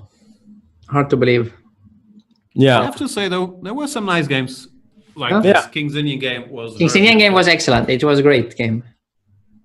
Definitely. There was some. But last game was a bit sad.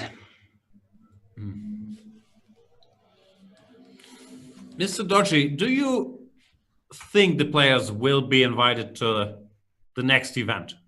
Also, is there going to be a next event? Is a MrDodgy tour planned? Is this going to be an annual tournament? MrDodgy, what are your plans in the chess organizing scene?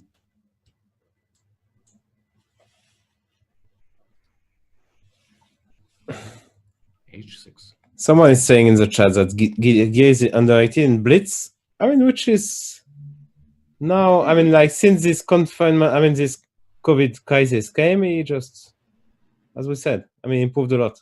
It's very clear. He plays quite well in Blitz, actually. Yeah, now he improved. I mean, he used to be quite not interested and just focusing on classical. But now he had to just, he understood that after this Magnus Invitational, if he doesn't want to be last in every tournament he's taking part with the top guys, I mean, he has to take this more seriously, I think.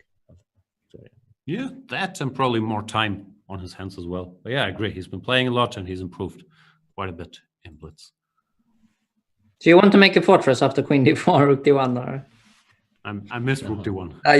Yeah. Okay, yeah, good chances to hold. Yeah, very good. Probably we hold, but yeah, but Rook no need. It's beautiful. Slightly unnecessary, maybe, but could be. Oh, so he's watching Coach Yosef. He has a good tandem. Queen and Knight against Queen and Bishop. Amazing. Did we get a statement from MrDodgy? He's saying, I don't see why we would wait a whole year for the next one. Wow. It really is ambitious. Yeah? He always makes it sound like it's a joke, but then... Yeah. It's not a joke. And yeah, Black has this pawn majority on Queen side, so could go wrong for White. In some endgame, if you exchange queens, and Black is definitely better, like in this Semi-Tarash. Knight C8, 96, yeah, this is classy.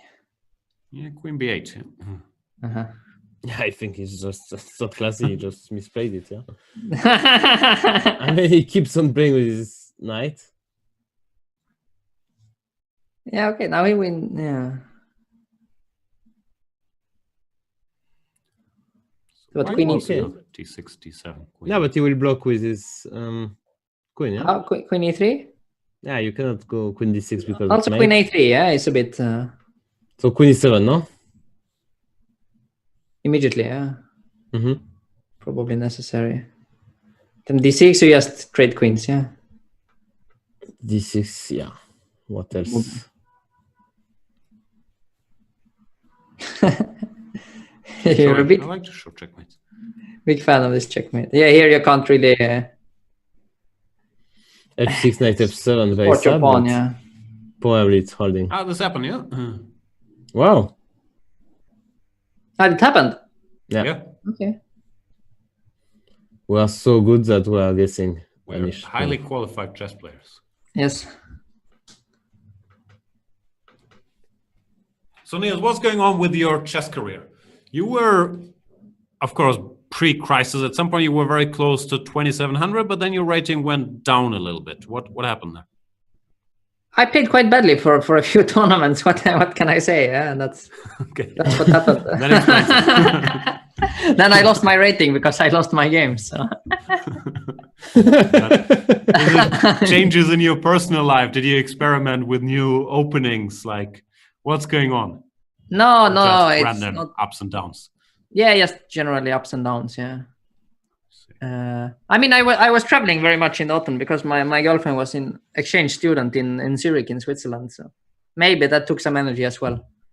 But so, that sounds like an excuse rather. So you blame everything on your girlfriend, You were yeah? free to travel around to more tournaments, or you had to go to Zurich a lot? Well, I went there quite often as well. Yeah, so I was there maybe 5 times during the autumn, and then But you know that you don't have to travel. You can phone as well. There's modern communications. Yeah. You're right. I should have made use of that maybe more. Now Gay is winning, no? Also, it happens from time to time. So he has this trouser, like pass pawn on queen side, pass pawn on king side. Looks winning. If he wins this, the match is over. Yeah. Yeah. So let's see. Yeah, almost rooting for him now. Wow. Why? I want to back. So, I mean, yeah, the match being over is a perfect excuse, no? it's true.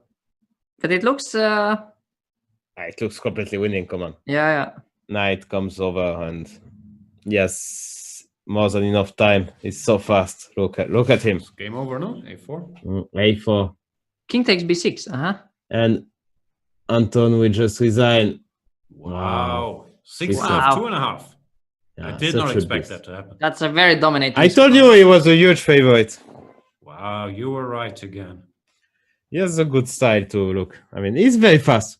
And I didn't expect Anton as well to be that fast. But yeah. Told you. Bookie fresh. Wow. That's the problem with Laurent. He can come across as a little rude, but he's always right. So if you can back it up, we can't be mad. Congratulations to Anish Giri for congrats. crushing the semifinal. Wow. What was your score? How many points did you score against Anish yesterday? 7-3. 7-3. So you scored more than Korobov. Not at all. Well, Anish scored more too. Yeah. Yeah. Okay. I mean, like, how to be happy. Oh, Anish coming. Okay.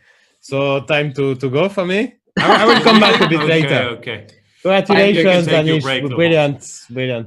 Thank you. You both played better than what we expected. So. Good one. Okay, I will be back in a minute. I'm taking my bike. Sure. Wow. Sure. Bye. Interesting time to take his break by Monsieur Fressinet. Anish, congratulations. That looked Thank you. easier than expected, maybe?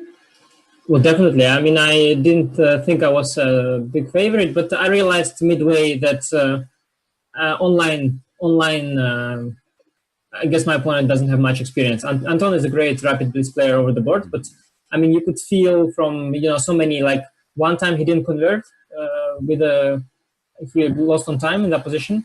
I mean, of course, an online guy. I mean, I had similar experience even inside great players like Shahriar Mamidyar, for example, who is a wonderful blitz player. Still, when I played some games with him online, I don't at all dominate or anything like that. But the way he loses is like it's not how like Firuza or this online or Artemiev online guys would do. Like they lack some online practice. It's obvious. Yeah. Right. And you've been getting a lot of online blitz practice recently, maybe Corona inflicted as well, but you've been playing more, no? Yeah, of course. I'm trying. I mean, I'm also very, very, one of those old clumsy men. But it's always been pissing me off, whenever I blunder some tactic or, do something that I would never do as a kid. And it's always pissed me off, and I'm trying to get rid of it. I mean, I'm trying to. It's okay to lose, but I don't like to blunder some tricks, or I don't like to not win winning positions because of the time pressure and all these things I'm trying to get rid of. I understand. So what was your favorite game of the match? Oh, the we enjoyed this King's Indian yeah, game. Of course. I mean, this is like also the H4, the concept of H4. I don't know, it's never been played. I was going to ask, is this a concept you knew about, or were you just panicking G5? No, I didn't panic. I mean, this position is evaluated hugely for white by computers, regardless of how you play. I mean, I think even H3, knight H2. But H4, I don't know if it was exactly here, because, Rook A3 is just one of the moves, yeah? But somewhere it was interesting, and it forces black to lose so much time to get G5 that, and then after he got G5, like in the game, it's not even clear, who benefits from opening the king side. And yeah, there's also this b5 c6 is very it's very computer style. Usually they go like I never understood. I've seen computer gives it, but it's so strange to me. Like, no, it's brilliant. I mean, it's a wonderful concept. First of all, I mean, people earlier thought it was some kind of computer bug, but it's not at all a bug. I mean, of course, you lock the rook on a8, you lock the bishop on c8. He cannot go, for example, bishop d7, queen c8 type of things ever. Like, he loses so much. I mean, I'm honestly not sure, like, if the way I played was perfect. I mean, I just played the blitz game after that, so I was improvising with all these things. But there is a concept of h4 and there is a concept of c6, and I'm very happy it worked out in my game. So this actually, all joking aside, this could be a relevant game for people to study, not move by move, but for the ideas. Yeah, for this h4 and the c6 is actually interesting. Yeah, in fact, ph played the same. By the way, in this position, I could also go bishop c4 check first. I regretted that instead of g3.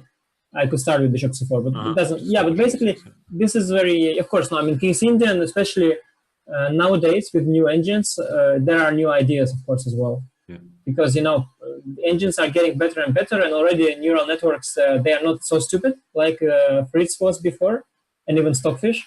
Already neural networks understand it much better, and yeah, here I was happy that I found a lot of tricks. I mean, I saw this bishop d5, knight f6, queen f6. It was very nice.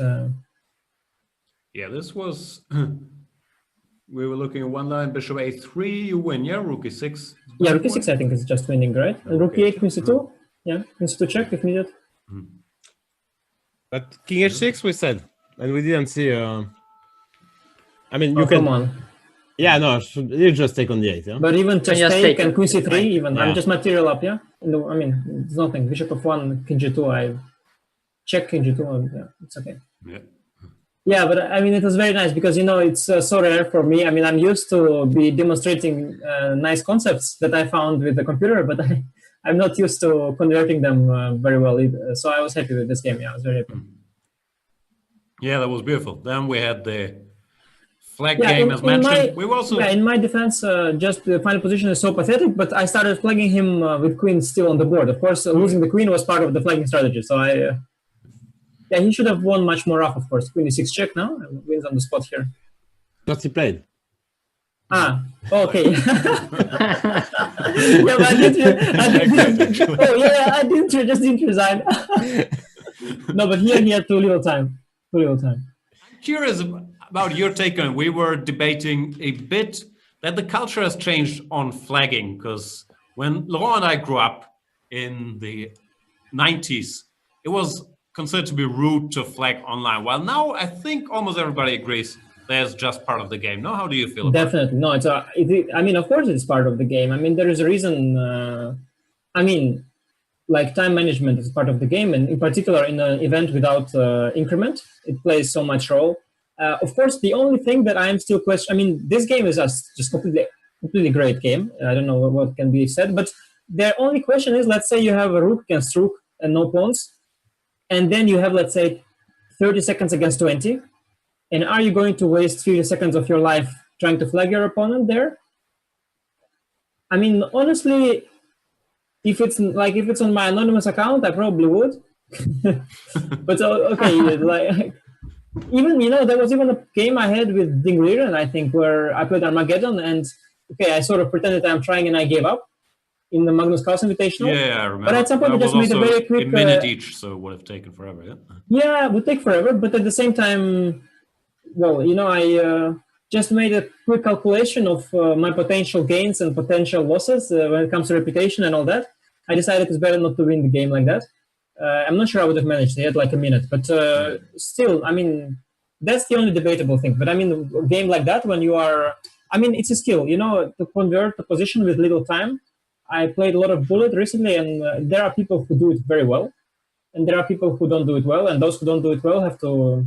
Like myself, have to just get in the start grinding and learn how to do it, because it's just very hard. And but it's possible. I mean, it's possible. Let's say some skillful Bullet guy wins this position. Some of these pre-move kids, pre-moving everything, never ever having a piece with any time you have left on the clock with 0.5 is normally speaking winning.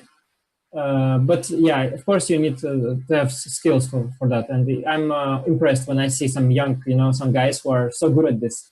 There are so many, by the way, who are good at this. It's just very beautiful to watch. I saw somewhere that Kamsky had a strong opinion about that, but yeah, but I mean, to be honest, I understand sort of the point, but it's part of the game. And nowadays, I mean, nowadays it's just part of the game. I'm not, you know, how many games, I mean, are decided like that. I mean, I see in these bullet tournaments, like half the games are decided based on the time management. And that's a part of the game, of course. So it's, of course, I rather, you know, have my queen on when I flag someone. But okay, if you don't have the queen, what can you do? It's nice to have the pretending pawn. But checked actually this pawn ending. They were completely right in chat that it was actually a win for you, Anish. Oh, the g6 was winning. You know what was it? No, but you know what's the problem? I thought I'm clinching the match victory. I didn't even bother. I thought I draw and I win. And then I realized that that game that I thought I won, I lost. So I was not like, I thought it was 6.5 points already. I didn't bother even. But I'm winning already at this point. You're winning actually, yeah. Yeah, and king to g5. Yeah, no, but I didn't even. Exactly. It was ridiculous. I was very annoyed because after that, I see he started the new game, and then I see that, yeah, I still have 1 point to go, and it was very awkward. Yeah. How do you win? Sorry, I'm slow. Hey, you play b3 and yeah, king to f4, I guess, and king g7, king g5 at some point. Yeah. Some Zugzwang, okay. Yeah, okay, let's start with b3. Let's say king g7, king f4, king f6, king f4, king g7, king g5. Okay. I guess. Yeah, the tempo. And you're ahead. Yeah, no, I was playing, basically the whole game I was playing for a draw from the start, you can see it, because I thought it's just clinching the victory, but it wasn't. It's very stupid. No, still, smooth victory. Overall, we were debating many things, but where would you list it on your list of accomplishments? Of course, you're not there yet, but if you were to win this tournament. Well, you know, somebody wrote a tweet or something like that I saw, who said that if like I'm not going to win this tournament, if Gear is not going to win this tournament, they're going to troll him saying that he didn't even win the MrDodgy Invitational. That's going to happen probably. Yeah, but then I thought, hang on, if I do win this tournament, they're going to troll me like, you know, this guy, like the only kind of tournaments he wins is like MrDodgy Invitationals. So I am in a lose-lose situation. Regardless what I do, I've ruined my reputation, and I don't know why I agreed to play this tournament in the first place. Wow. Some strange deals with MrDodgy. Yes, very strange. Yes. Yeah, it's my explanation here. Yeah, no, you can already see that he's being very nice to me on Twitter, and yeah, that's he's taking care of my PR. And I think MrDodgy has always been friendly about you, even before you started making strange deals, no? Yeah, no, the thing is, you know, like 99% of people who are so-called making fun of me or mocking me or whatever, they do it with a very friendly intent, obviously, as I do with other people as well. I always do it with people I know. For example, I never made some nasty remark about Gustafsson because I don't know what he's going to think. Like, I don't know what to expect from you can guess, no? Yeah, I mean, but people who I know and who I have good relations with, like you, Laurent, for example, I can make a joke about. But what I meant to say, so MrDodgy always means it well, but there are people who don't, like 1%, who actually are like, they genuinely dislike me, and then when people who like as a joke makes fun of me, then they use that as you know, as something to thrive on. So it's better maybe not to have any, better to have MrDodgy on your side, basically. That's what I'm trying to say. I agree. Yeah. I would think there's like 3 types of people. There are trolls who are meaning well, like you and me and MrDodgy. There are people who are just always very nice, like Nils or Svidler, who wouldn't even troll. And then there are just mean, vicious people like Laurent. Exactly. No, that's exactly. And Peter Heine, no? Put Peter Heine at no, least. I mean, come on. No, Peter Heine is complicated. He doesn't really fit. He's normally very nice, but he has some topics where he, you know, becomes more vicious. You think Fide?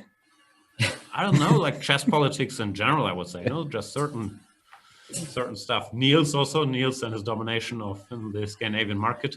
Certain topics just upset him. No, but it's a good description, yeah. And I think it's very important that, you know, there's this description, and there's like a difference between people who mean well and who don't. Yeah, and that's what separates me from Laurent's side. So who do you expect in the finals? Svidler against Navarra is the other semifinal. I mean, Peter is so determined to get that picture of a horse for some reason. I mean, I've never seen him. Like, also yesterday when he was losing against Nils at some point, I mean, I've never seen him so focused and vicious. I mean, at some point he was just working on 200%. You know, it was so concentrated, so focused. I think he takes this like this is his, I don't know, magnum opus or whatever. He's just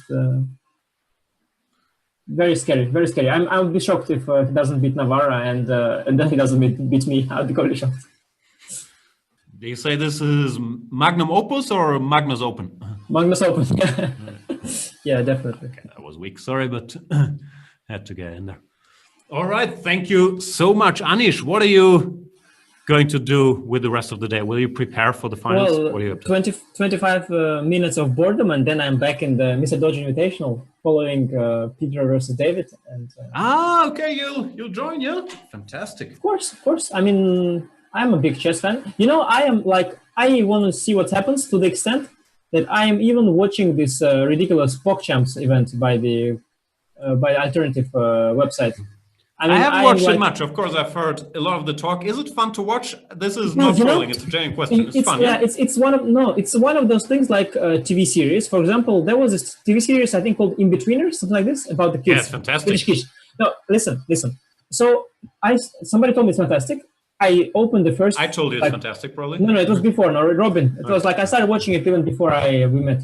But basically, he told me it's fantastic, and I trusted Robin that time. We had similar taste and stuff. I really trusted him. So I watched the first episode. I think, like, what kind of rubbish is that? I mean, how can you, like, it's ridiculous. Second episode, the same. Third episode, the same. Fourth episode, I got into it, and then I loved it completely. And it's the same with PogChamps. It's like, at first, you are completely appalled by what you're seeing. But once you get into it, like I did, you start finding it actually genuinely funny, and it's very similar to Invitationals, basically. But why do you get back to watch if you didn't like it the first time? Yeah, it's a very hard. I think in that case it was Robin, and in this case, yeah, I don't know. It's not like you dislike watching it. It's just that you think like it's real trash, but then you think like, well, I don't know. It's hard to explain. I mean, you also do many confused. Things. Like, I get your point, but how could anybody not see the first episode of the Invitationers and think this is the best thing ever? No, but I mean, it's so it's kind of childish, no? Like there are these kids and they're making all this ridiculous like teenage. Maybe there's too much profanity for you. Yeah, I'm not sure if you like. Yeah, but I mean, it's like in a childish way as well. I mean, it's not like it's like there's some kind of 14-year-old kids talking about like cursed whatever, and there's some guy like shaving his. I mean, it's ridiculous. Yeah, it's good stuff. There's also Caruana versus Carlsen today, I believe. There's so much. Yeah, that was very interesting. Yeah, very, very interesting. True. It's kind of honestly, it's of course. I mean, in some way, it could be anyone in the final, as we know. I mean, it could be any two other players. They're all great. But in some way, it's quite cool, of course, for Fabiano in particular, and also for Magnus. Like the clutch chess, it has this like clutch. It's a nice name of like the fighters, and then both in the final are players who are playing for the title as well. So it's very fortunate for the organizers of that event that these two big guys met in the final. But I think it could have been anyone. I mean, Wesley was so close. I mean, it wasn't clutch. Yeah, but you know how it is. I mean, not clutch, and then he outplays you in some equal endgame, and then he's clutch. It's not so simple. But also, Levon, even actually at some point, Magnus in the first round against Jeffrey Zhang, he was, he looked like something was mentally off with him a bit. Like I have sometimes the same state, so I could recognize it from his body language. Like you just, maybe it's lack of energy or it's some brief lack of motivation. I guess it's both. And it was clear he was off. And I mean, this guy, Jeffrey Zhang, if you are off, he can be not so bad. So it could have gone either way, but it's cool that the final is between these two. Of course, you should watch it as well, yeah. I had the same yesterday. And what you have the same all your life like that, come on. Since the last 10 years, yeah, it's about like that. Yeah. So, but yeah, no, that's absolutely correct what you said. And I didn't expect the last game to be decisive in that match. I mean, that was a big surprise. So do you expect... Magnus to be a favorite or a huge favorite? Or how Yeah, I have a feeling that. I mean, I haven't seen body language. Yesterday, I haven't watched the camera of the players. I only watched the games. But from the games, I would guess that Magnus is in the right state of mind. And if he is in the right state of mind, of course, the Rapid and Blitz, he's dangerous. And I'm not like, you can tell me all you want, but I'm not a believer that Fabi is a Rapid Blitz specialist. I'll never believe it. He can win 10 Rapid tournaments. I'll still not believe it. I think Magnus is a better Rapid Blitz player. So, but let's see. That's, I mean, what makes chess exciting? Like, you know, even I beat Magnus once in a match, so it can be anything. It's just a beautiful game. We know about that. Yeah. Yeah, but you improved a lot. I mean, like Fabi. I mean, in a way, you are like Fabi, that you improved. You took it a bit more serious, no? Yeah, but I hope I'm not like. I don't know. I'm not sure he like. I don't know. Because I remember you. I mean, like 7. I mean, even like 5 to 10 years ago. I mean, you were not. I mean, it was clear that you were much better in classicals than in Rapid and Blitz. I think you still are, but to a lesser extent, I would say. Yeah, I'm trying very hard to be in good shape. I mean, as I said, I just want to make sure that there is nothing that makes me disgusted. Like I'm not going to blunder anything anymore. Hopefully, although I did today at some point blunder a piece, but like I'm trying to get rid of this old man. All these old man symptoms like blundering stuff and being slow and stupid and just want to be a bit sharper and yeah. I don't know if it works yet, but I'm trying to work a lot on that. I mean, it's clear that. All right, we will go on a very brief break before the second semi-final kicks off between Peter Svidler and David Navarra. Nils has a lot of stuff to do because, as Laurent and I know, Nils needs his 12 hours of sleep and he needs to go shop for dinner, then cook dinner, and then talk with his girlfriend during dinner. So he's on a tight schedule here. And we would like to thank him so much for joining today's show. Thank you so much, Nils. Anything to plug? You have it. You're on Twitch now? I'm on Twitch. Yeah, you can check out my Twitch. It's just Nils Grandelius. I mean, twitch.tv/Nils Grandelius. Check that out. He's also a Chess24 Banter Blitzer, so you can challenge him on the next show there. Thank you so much, Nils. And thank you very much for today. It was a great pleasure, of course, being reunited with such good friends. It's always interesting and fun to talk some chess, share some. Thank you, Nils. Definitely. So enjoy the next match, and see you around. We will. Yeah. Bye. Thanks a lot, Anish. Are you sticking around? No, you'll just watch, right? Or do you want to commentate this beautiful match with us? I will see. I'll see what's going on downstairs. I mean, sometimes I also have to have dinner and talk to my wife during the dinner. I'm asking. So. Yeah, no obligations. We will probably have another special guest as well, but that's someone you're friendly with. You know, I know 3 people, so it's Peter Heine, of course, who will join us. Okay, no, good. Yeah, and last time I was a bit I don't know if Anish will come back, so I have a very important question. Which I mean, I couldn't. I was thinking about it during weeks because you said like about this computer. I mean, like Peter Heine was tweeting about this AlphaZero Lila match, and about this Lila Stockfish match, and you say that must be fun. So you thought that what PH was doing was fun. So I was wondering why you thought that. I mean, like, what PH is doing is fun. Then I was thinking about it during. What question is that? I couldn't figure out. There's this GIF, yeah. There's like this guy, and there's this thing flying over him, and it's written joke in there, yeah. Yeah, the Superman thing, yeah. That's what I would like to reply, yeah, like this, the joke, yeah. This Fressinet, this French Grandmaster, and this is the joke. Okay, I didn't get it. So. I will send it to you on Twitter now. I'll send it to you. No, it's not needed, but. I think it's needed. Wait, let me put that Laurent Fressinet. Wait. I'll put you. And I'll put this joke. Joke? Yeah, joke you. Yeah, I'll send you. You'll like it. I mean, I hope literally you will like it. Yeah. Okay, I need a break. You guys. Yeah. See you. Should use the break to go premium on chess24.com. Check it out. Click around. Voucher code Dodgy gets you 40% off. After that, you have around 10 minutes now. Then when I come back and you're a premium member, You can ask all your wise questions, and we will watch Svidler versus Navarra in whatever lineup. Thanks for watching the Dodgy Invitational. See you soon.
Hello, everybody, and welcome back to the MrDodgy Invitational, the second semifinal between Peter Svidler and David Navarra is about to begin.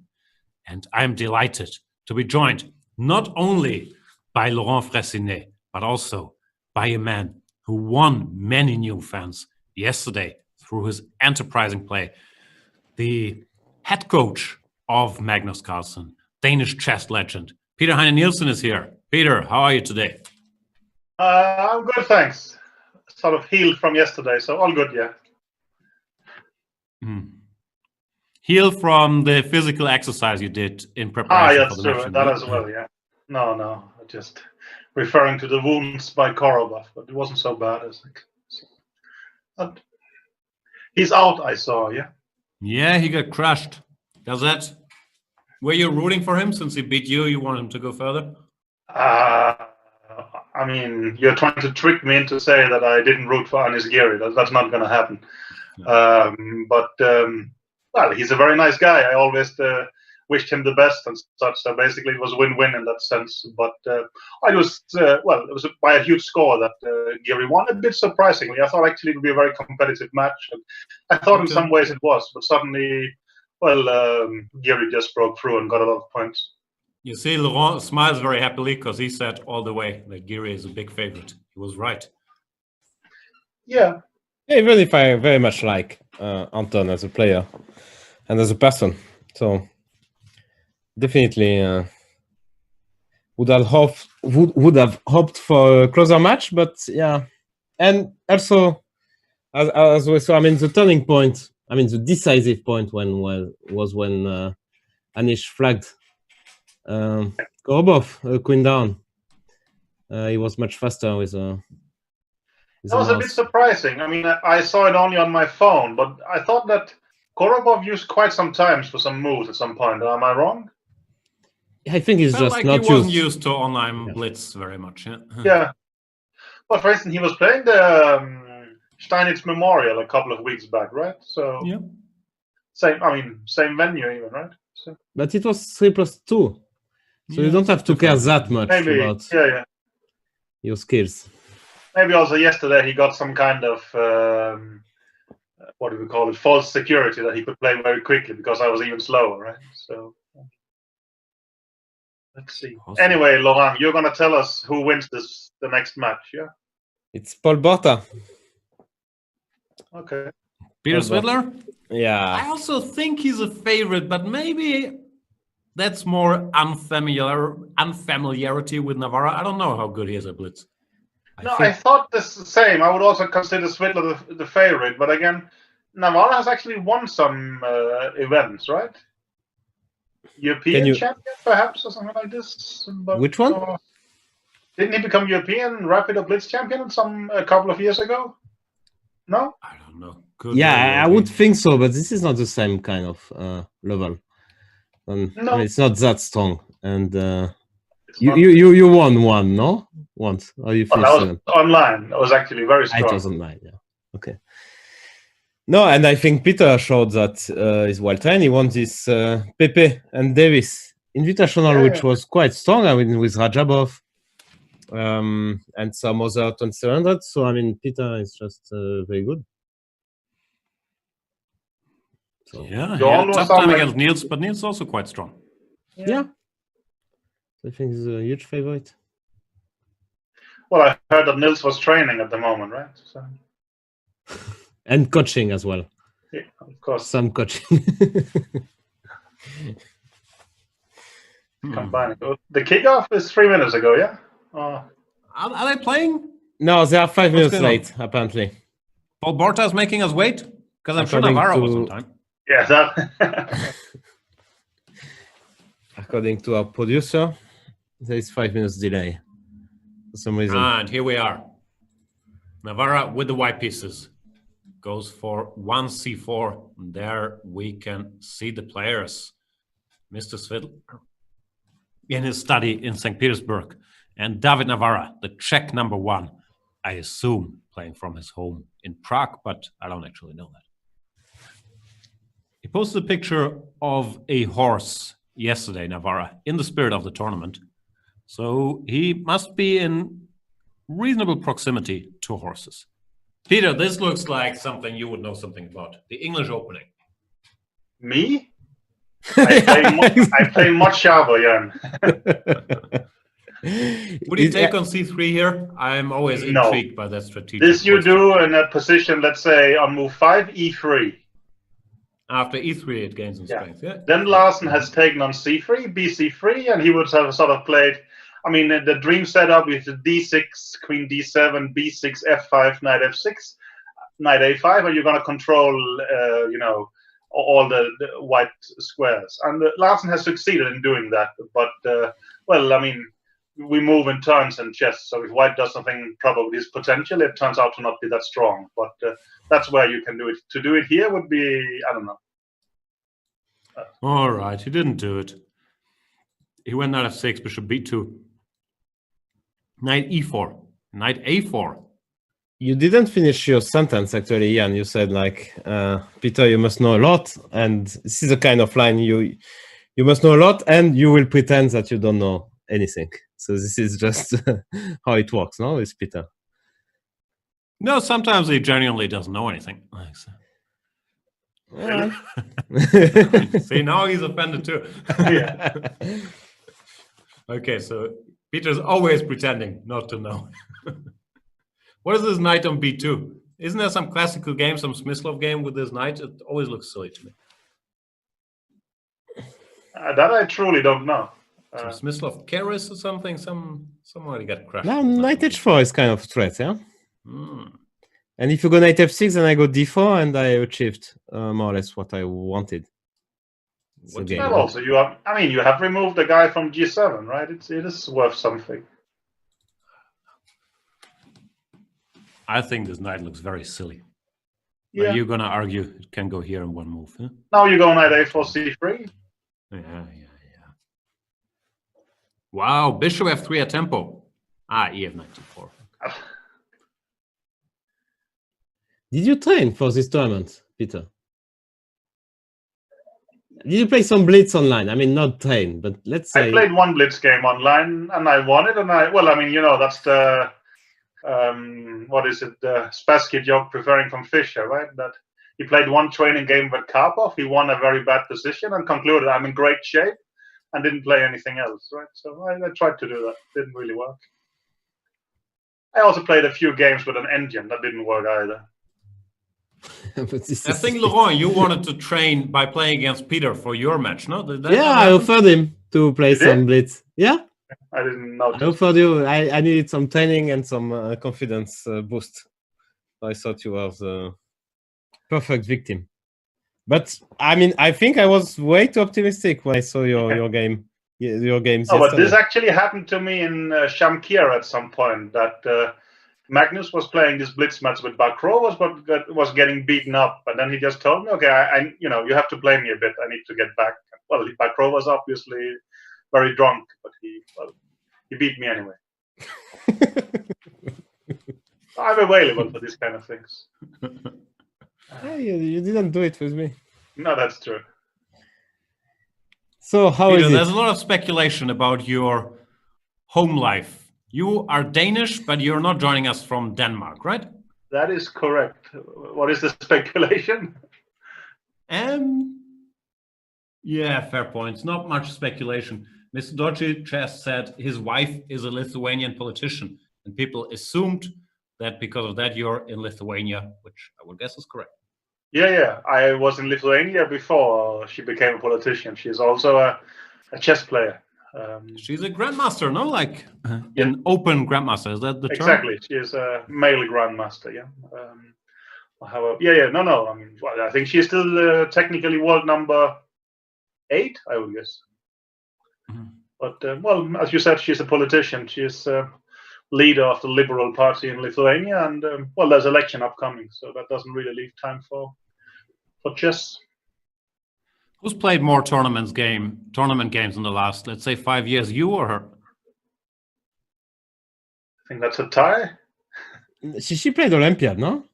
That's true, yeah. No, then she beats me, that's true. Yeah. She played half the Olympiad, but I guess that's still, I mean, half versus 0. No, I played my last tournament in 2013, unless you count the MrDodgy. But let's say the not online tournament. You played as well the Banter Blitz Cup, where your showing was less impressive than yesterday. That is true. Ah, Yeah, you've improved tournament by tournament. Let's have a look at what's going on here, just briefly. There was a nice little trick by Navarra. Yeah. Knight takes d3, didn't recapture, giving himself dull pawns, but he played e3, knight b4. Now, queenside exchange in a more favorable manner. This pawn is probably doomed.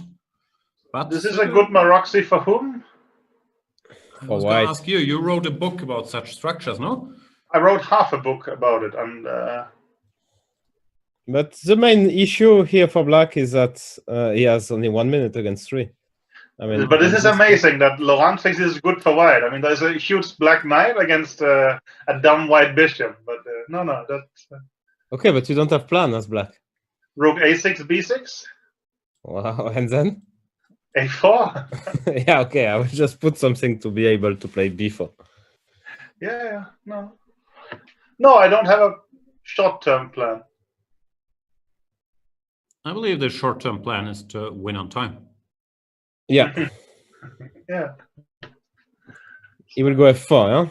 Oh, it's true. When I was younger, I would think Black is better. Now I'm a bit less sure. But he actually, I mean, let's. I was about to say Svidler is my generation, but it might offend him.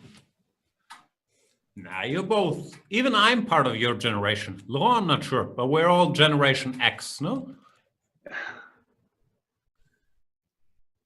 Born in the 70s, no? Yeah. If we can count that. I mean, definition of generation, which is to my advantage, I would say. Which generation are you, Laurent?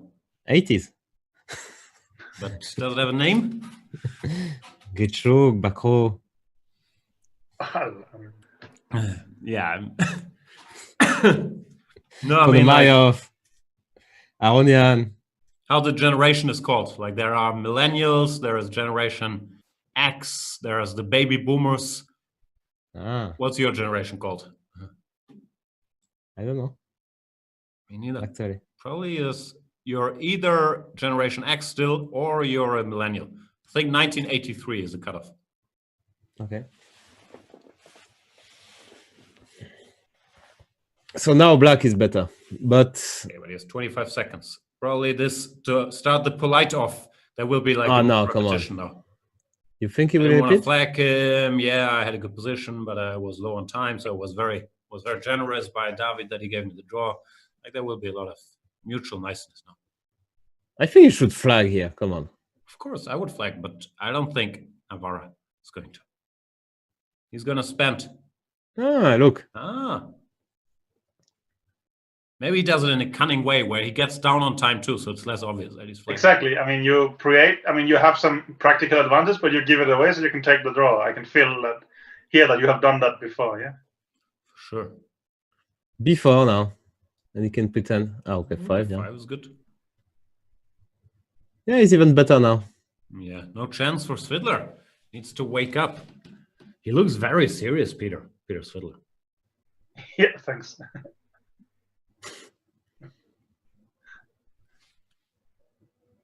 Well, he also looks to be down a couple of pawns, yeah? Oh, there's a self... Rook e4 was not made? It was. Okay. I'm being informed that Laurent is Generation Y, but I believe that's the same as millennials, no? I also always think Y when I hear about... Yeah. 80s now. No, now it's drawish. 2 seconds left. Offer a draw, Peter. Make David decline it here. Wow. No. 1 second left. I'm telling you, the polite off is beginning. Oh, come on. Flag him, Mr. Navarra. Wow. All right, draw in the first game. You would do that, Peter? I don't think I would be able to hit the bottom in the time before he lost. What I often do, I shouldn't share that secret. No, I would never do something like when my opponent has less than a second left, wait till they have 0.2, then click on draw, so you know they won't be able to accept it in time. No, but also, I mean, you can do it when they have 10 seconds, because then you can always. I mean, there is some chance they would actually make it. While here, I mean, he would lose some time the next move, right? Yeah. Just say, sorry, I didn't hit accept fast enough. If you feel you have to apologize. So let's anyway, see.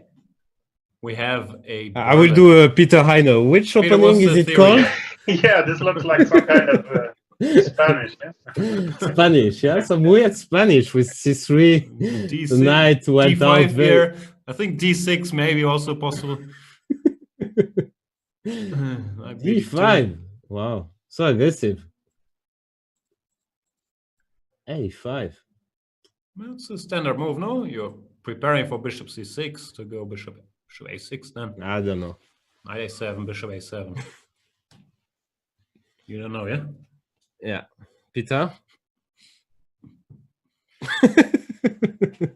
Peter's tough, yeah? He really never breaks and gives anything away. Like, yeah, this is called the Berlin. A3, typical plan in these positions. A3, B4. That is true. Typical Italian plan. Also very typical. H5. Well, you're provoking G3, but then there's a square on H3. I mean, after G3, you might just go back simply. And you cannot go knight c4 because of b5, so that might be very clever, actually. Wow. See, I'm so sharp now. Yeah. That's where you come to the MrDodgy Invitational. Where do you get this level of insight, boys and girls? So what does he want after rook d1, rook e1, knight f6, and knight g4, or queen f6? One also. Queen. Just trying to checkmate him. Knight f4, queen g6. Yeah. Knight g5. Yeah. EF. Yeah.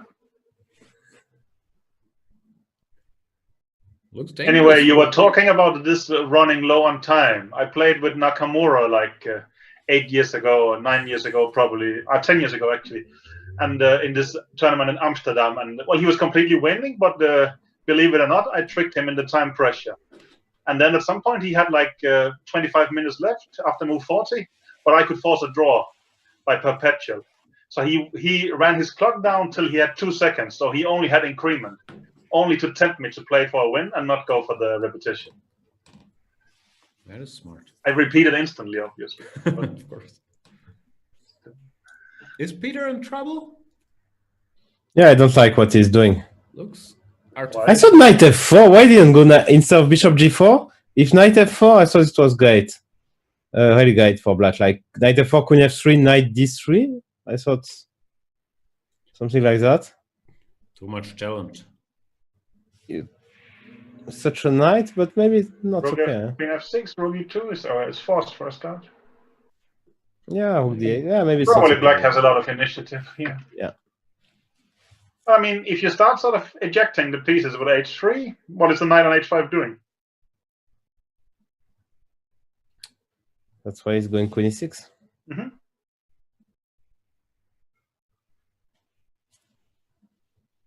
So what does he want here? Takes, and then he's doing well, yeah? Take on c6 and take on e5.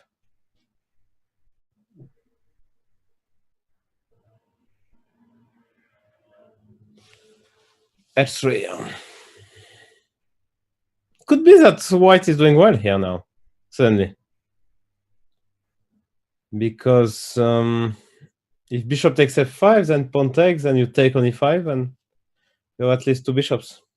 I like this when you said that he's doing well suddenly. When I was following the Giri match, you would say, okay, black is better. But then say, actually, you know, he made a comeback. No, it just you caught up with what the Indian was saying. Yeah.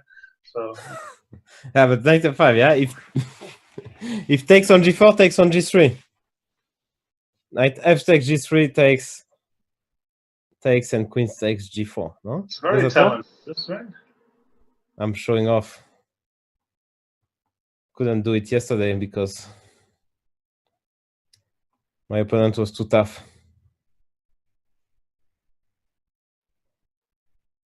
Does that work, Peter? It's 50-50. It's always 50-50. It either works or it doesn't. Yeah. Okay. Wow, so he was scared about that, yeah. But g4 bishop takes and Is he gonna go g4 now? no. I will also not doing it. I mean, You have to take on e5. Good or bad. Yeah.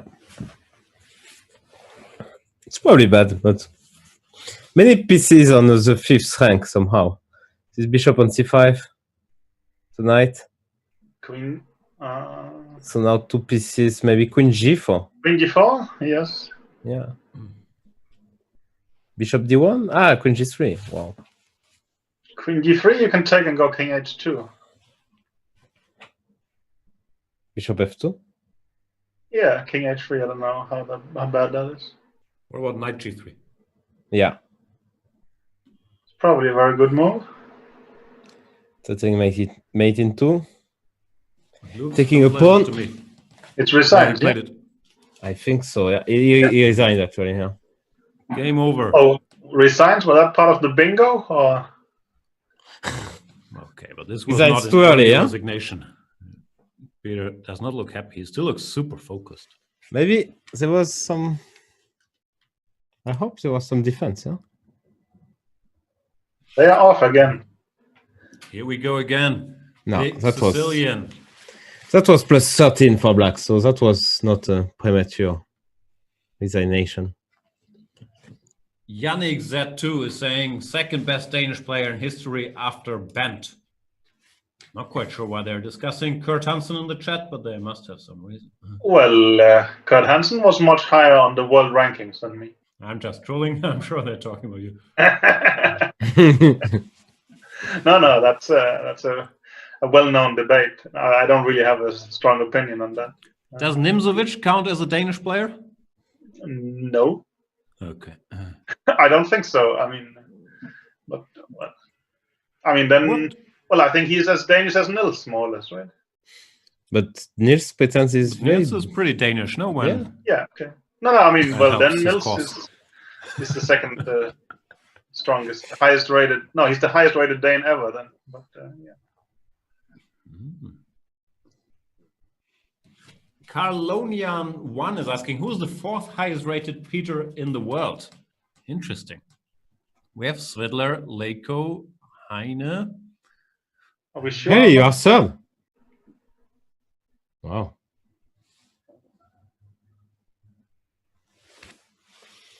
I feel there's some Russian Pyotr that's... There was also Peter Axe at some point. It was quite high rated, but Now it's 2,500 or something. Nah, he dropped a bit, yeah. Yeah. Kiriakov was there. But Yeah.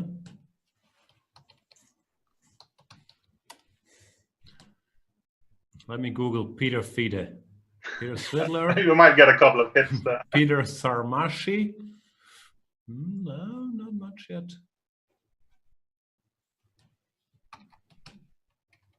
I'm very impressed by Navarre. He's playing very well. And very fast. No, I mean, I didn't know he was so good in Blitz, actually. I think all of us, we just didn't know about his blitz skills. Yeah. Huh? Yeah, Oh, but when you don't see the guy winning any, I mean, meaningful tournaments, then that's... I mean, if your primary info is the banter blitz, you might miss out on. What else? Yeah, that's true. I'm sorry. Whatever. But is Navarra, what's this position? I always prefer white in all these structures, but I'm not sure if that's an objective. Because you think you have to play for f4, right? Or yeah. No, I don't even know. Yeah, he goes knight f takes d4. That leaves this silly knight, but at least you go f4 instantly. Why wouldn't black be? I mean, well, we assume he's going to be mated, but I mean, maybe you should just play h5 here, right? That's what Giri would do. Yeah. Mm-hmm. Would he? Mhm. I mean, I don't you're think just that's making a fun of that recently. Yeah, of course. No, we were very impressed. The research is in. The number 4 Peter in the world is Hungarian Grandmaster Peter Prohaska. Okay. 2592. Okay, I have to be careful. Followed by Peter Michalik, 2583. And then Peter As is 2570. Okay. Oh, okay. Are we the strongest first name team? No. Doubt it. Vladimir or what? Yeah. Sergey? Sergey, probably. I don't know. Laurent, if we count Lawrence. Like... Yeah. No, but that's a good question. What's the strongest first name team? I mean, it must be Russian. Surprised you haven't had it in the quiz yet. Vladimir or Sergey, yeah? I think so.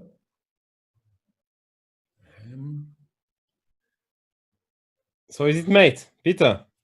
I don't Is think it the so. dark square bishop not to Jan? give even one check? Jan? Nepomniachtchi, Duda, Gustafsson, Smeets, Timman. It's a bit old. Yeah, I don't know. Yeah, no, that's true. Yeah. Donner or what? Yeah. Donner, yeah, I'm not sure. Verle, no, there's enough Jans out there. Maybe Smets? Come on, that was insulting. No, I mentioned Smeets already. Ah, sorry, didn't hear that. Maxim as well. Maxim Lag, Matakov. Lag even, no? Matakov, Holstein, of course, MVL, Lagarde. Yeah, that's actually Seems very crushing. strong, yeah. The Maxims are tough. We will need Nepomniachtchi to win against MVL. Yeah. Vladimir gets some mentions, but why is Vladimir so good? Kremnik? Who do you have? Artemiev is Vladislav. So who's on team Vladimir? Fedoseev? Is he Vladimir? Yeah. Potkin as well, yeah. Potkin, yeah. Potkin? Okay, but he's... You're counting yourself, but not Potkin? Oh. Wang is not a first name. Chuchelov.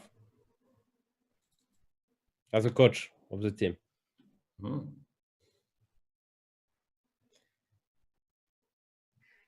We must be missing some good name. Yeah, Maxims were surprisingly strong. Maxim was, yeah.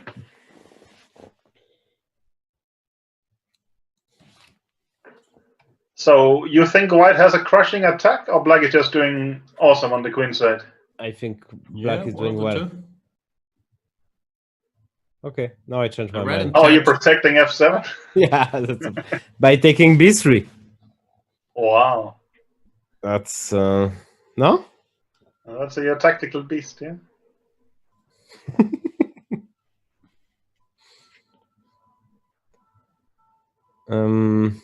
How to play now? Okay, one maybe. But that's weird. I don't like it. I will play d5 and e4, but d5 blocks f7. That was a really bad move, yeah.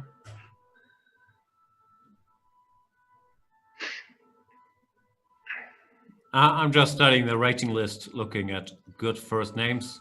Yeah. And Peter has a problem. He's too slow. Faster. You should play a move. He's playing OK1, yeah. At least you are attacking g5.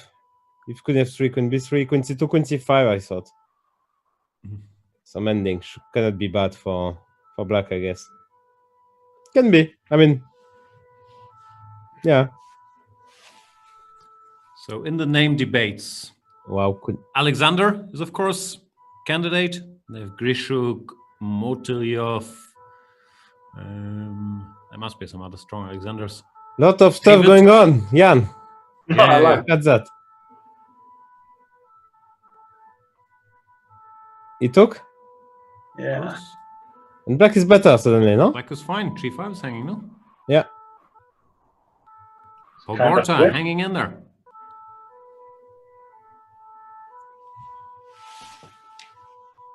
Who is having a ambulance in the back? It's me, so I will stop my... Oh, things in front? There is some protest. The confinement period is over, so people feels like they're protesting for George Floyd. Oh, At least a valid cause. I was thinking it's, I don't know, strike against. I get price or something. to get more money from you guys, no? From our brothers. How could this go wrong? I guess. I mean, it was like. I mean, it was a protest about that yesterday. So I don't know. Maybe they found something else today. So. But yeah, okay. Peter's crashing, no? Yeah, heavily. And he's, as Laurent would point out, ahead on time. Okay, this was a good Queen move. A2 is a nice move, though. Yeah. But Queen D2, very pragmatic. Okay, now it becomes a flagging contest, right? Or... But between these guys, flagging contests will usually end in a draw, no? That's actually a good idea. If you're only slightly worse, instead of playing it out, you should try to lose on time and get them to give you a draw offer, right? Yeah, because we'll feel bad. This actually is a fortress? Looks like a draw, no? Okay, now... But now at least black can play on. So white better not get flagged. Yeah, but no. So you think Swidler, he will just flag him? No. The polite move repetition is coming in. No, not yet. No, huh? There we are. Draw agreed. Told you.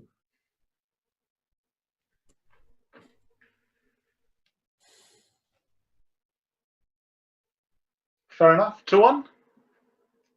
Yeah. Yeah. Back to the name battles. The Davids are, of course, good. Navarra, Howell, Anton.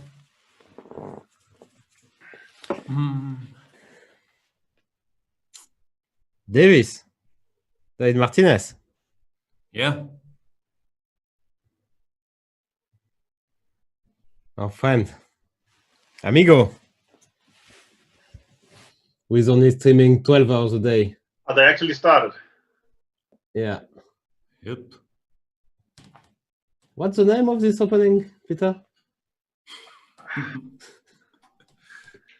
King's Indian reversed colored. Yeah. Queen E1 to endpin is very, very weird, no? Why? Haven't Kramnik been doing that? Or? Yeah, Kramnik was doing that. Even your boss did that. Really? Yeah. Okay.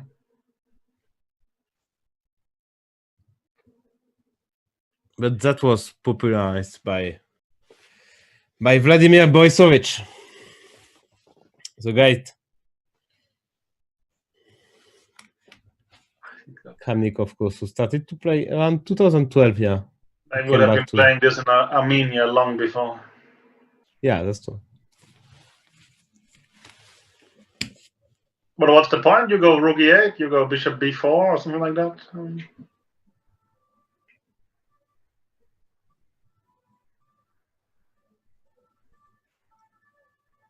Yeah.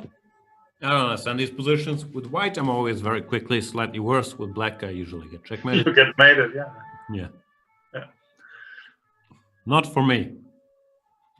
No. I should mention, by the way, that on Team David, it would be Howell, Navarra, Anton, and Paravian, who's also very strong. Yeah. So young guy, huh? pretty From nasty. Russia. Yeah. So probably the best, huh? Not sure. What else do we have? The Alexanders? Who's on the Alexanders team? We've mentioned the Alexanders. Evgeny, no? Maybe. Tomaszewski. Bariev. I don't know, some young dude from your Russia, I guess, huh? The Alexanders, it's Grishuk, Morozevich. But Morozevich, what's this? Yeah, he's... Motilyov, Ryazantsev, Moiseyenko. It's a very old team, the Alexanders. Evgeny even Grishuk older. is the kid there, no? Onishuk, Shabalov, Khalifman. Yeah.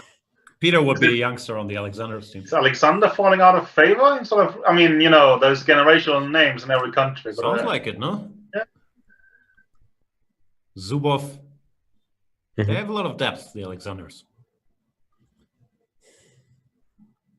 Aishenko. No, man. What? No, nothing.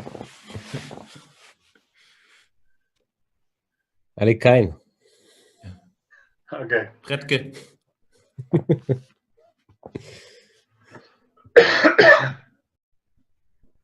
Wow. B4. Yeah, you have to do something. I think the opening was not really success, yeah, for Peter, as usual. You just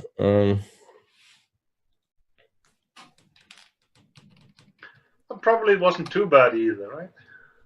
yeah. You mean that it's equal, yeah? Yeah, slightly worse maybe, but I don't know. What's a good move here? That's a good question.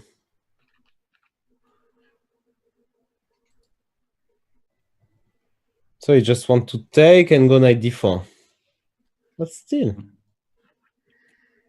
There's a debate in the Twitch chat. We were asked to concentrate more on the chess. Really? And I apologized and said, we will now focus on the game. But MrDodgy is saying overruled, stick to nonsense. And he's the tournament dictator. So we don't have a choice here. No. Alexander Donchenko, also strong Alexander. Yeah, that's tough. He's giving them some youth, some much needed youth on that team. Halifman, has he been mentioned? Yeah. Ah, okay. Another debate is if Wesley, Vaseline, Vasily is all the same name. I would say no on that one, but again, who knows what MrDodgy thinks. MrDodgy, do we have a ruling? What about Team Magnus is being asked? But they don't have that much depth, no?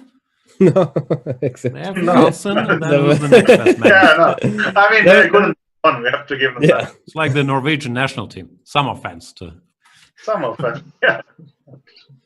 Hammer, Tari, Johann Sebastian. Yeah, that joke no longer works. No, that's the point. I mean, Norway is actually better than us without Carlsen. That is, you know. But it's Carlsen's fault. Yeah, that's what Without we keep him, saying. chess boom, producing all these other strong players might not have happened that quickly. For sure, but even so, yeah. There's a question by Carnicero79. Who is the strongest chess player who owns a horse? Wasn't there a tournament once where first prize was a horse in Amsterdam? Well, this is this Dutch tournament, but I think we are generally sort of supposed to donate the horse to a good cause because you can't sort of legally give away a live animal as a prize. So how do you donate a horse to a good cause? Like, well, do you ride it to the cause? Like... Yeah. Well, unfortunately, I didn't win the event, so I didn't have to. You can ask McShane; he will know. This will just be a door, huh? Just going back to chess. Sorry Look at that. Please focus, Laurent. Yeah. Why? I mean, we'll just take on d5 and. Ah, you mean that black might be better, huh? Yeah. Rook e8, e1.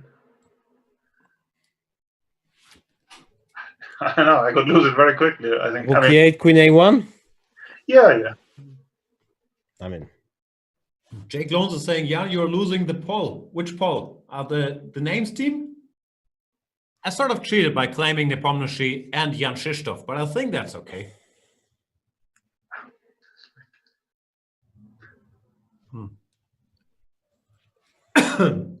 I mean, if you cheat and still lose, no one really complains, right? That's a good way to live your life. Yeah. No.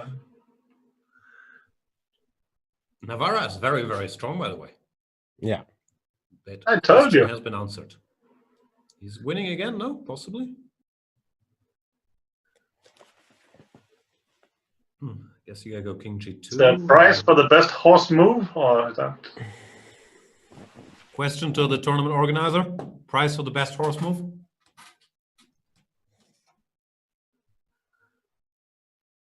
How do you play this? c5? Knight d2, bishop d3, queen d1, no?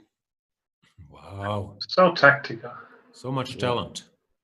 We were trying to dominate queen to c-pawn, and that guy. What Boom, happens after boom. bc6? You mate me, or? No, I don't know. Queen f3? Let's try. See, c5. Wow. David is cultured and also missed this. No, but this I like. Now knight d2, right? Or knight d6, of course, if you're positional. But isn't it a mini Zugzwang? No. You can move your queen. Yeah, well, I thought queen d1, as you mentioned, but even c4 is very nice. Or is beautiful. Huh. Take. This wins the bishop. And if bishop c2? Queen e2, yeah? C2, queen Queen e2. f1 is nice, no? Queen Queen f1 is mate. good, yeah. Wow, so sharp. So tactical. I thought I'm winning the f2 pawn, but apparently I have even better. Yeah. And Navarra And- wins again. By the way, have we discussed, the tournament organizer has made it very clear on Twitter that he is on Navarra's side in this match. Do you think that is overstepping his limits of authority a little bit? He's dictator, no? Yeah. Oh, yeah, that's true. I mean, I think. You were making a case that his example shows that a just dictator can be a great thing for a chess tournament. Very much so, yeah. I don't know if he's going to run in 2022, right? But For what? Dictator of northern Sweden? yeah, for instance. Okay, Peter has to score Finally. some points now, yeah? Peter took on c3. Yeah, but for a, I mean, not for a bishop. Well, technically, yes, but I understand. Still, is this good for black? It looks a little scary to me. Yeah, I agree. e4, f4, and the knight to e3, or something like that, yeah. oh, maybe it's just well placed there.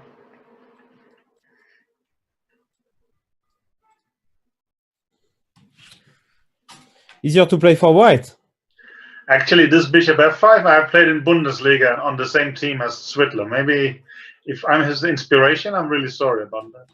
You're my inspiration. I've played it many times ever since I saw that game of yours where, Okay. I don't know, it was very quick. You went queen d7, bishop h3, exchanged a bunch of things and made a draw. I was very Yeah, I was very about to say, impressed. did I give mate? But no, I made a draw, yeah. No, no. He's going to do long castle. And if you put a knight on a5, how is he going to progress on the queen side? Maybe you don't play on the queen side. No. What's the score? Navarra is up to? Yeah, 3-1. 3-1. It's first to 6.5 wins the match. So Paul Borta. Well, that's what you think. But I mean, I had a trick. When he was leading 6.5, 2.5, I just kept playing. So I don't know how it works. I think that's allowed, but you won't win the match by continuing. No, I know at some point. I asked him if he has 6.5 now. He said, I have 7.5 actually. So, okay, maybe. The question is, what happens if that you just keep playing until the score is 8.5, 6.5 in your favor? 6.5. Whoa. Wow. Grandmaster Jon Ludwig Hammer is raiding with a party of 23.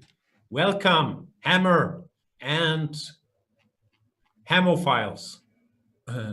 Just to give away my instincts, how is f5, g5, knight g6 check here? Wow, that's amazing. But what Probably is he doing? Crap, yeah. One check, yeah. 2. This is not without danger.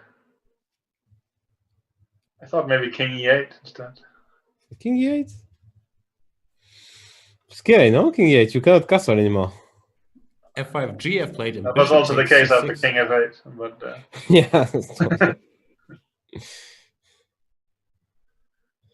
yeah, but with the What is king on this? e8, you have more chances to forget it. yeah, that That's is scary. But white is coaching again, no? You see? Probably he is, yeah. I'm just drawing a lot of arrows.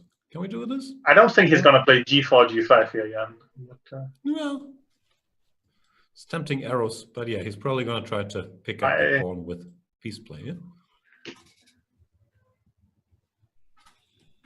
Is our friend Anish in the chat? GM Anish Gay Is on that Twitch. him? He's saying, Hammer been streaming for years?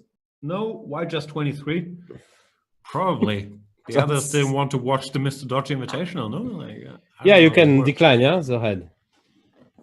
I did read you one of the days, Jan, from my French show, but you didn't even notice. I was very proud of my technical abilities. You know, like, okay, I can make your head on Twitch. I'm not sure if I'm in charge. Do you need to be the overlord of the Twitch thing? What's the command? You type like rate? Yeah, you slash red and you put the channel. How do you spell red? R. Ah. It's actually how to spell it. Okay. Do you enjoy the Inspector Clouseau movies, Laurent? Isn't this the kind of things that are getting sensitive or no? I don't know. I'm normally trying not to cross the line with Laurent, but at least I want to find out where the line is. Yeah, that's true. It's a very long time I didn't get the baguette stuff going on. Are you missing it? No. I actually wanted to bring some baguettes on the show yesterday, but I didn't really have time to get them. I was too busy doing sports.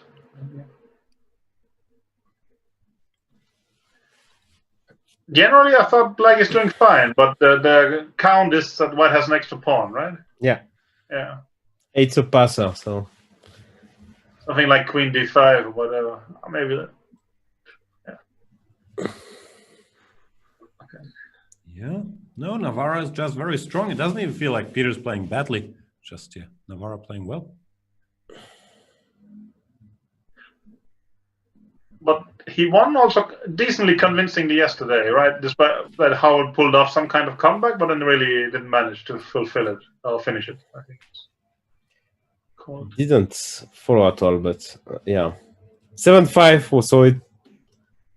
And apparently David Howell missed some chances. So, but Howell is a good blitz player as well. Sure. Laurent, there's debate in the Chess24 chat. Azur Mist is saying there is no baguette outside France. They think they can copy the baguette. It's pathetic. It's like a champagne discussion, yeah? I mean, we can call it white bread, but baguette is French. Exactly, like your good salami, yeah? Exactly, yeah. So, saucisson, champagne, and baguette are all exclusively French. Saucisson, I've never seen outside France, actually. Like the. I've seen many in France, though. Yeah, no, that's true.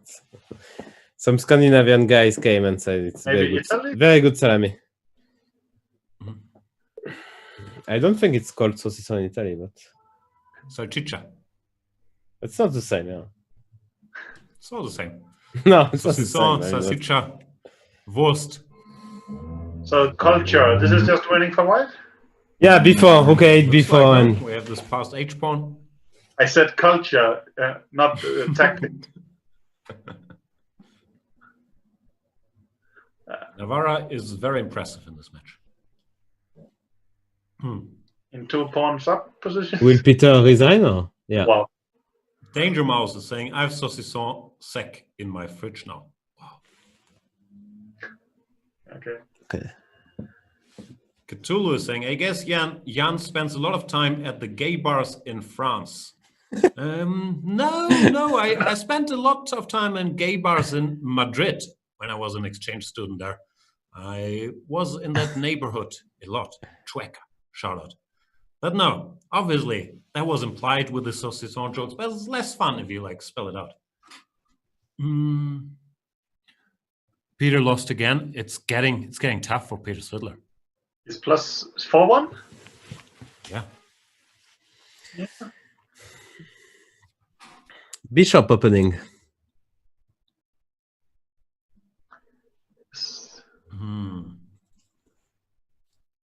Has Magnus played this in some game?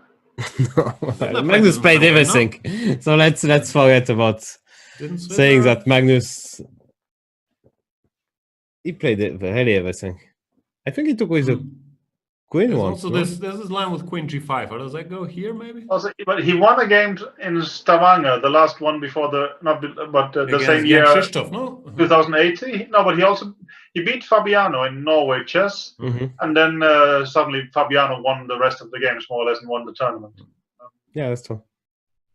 Son of Marie Claude is saying Laurent has the best saucisson in all of France.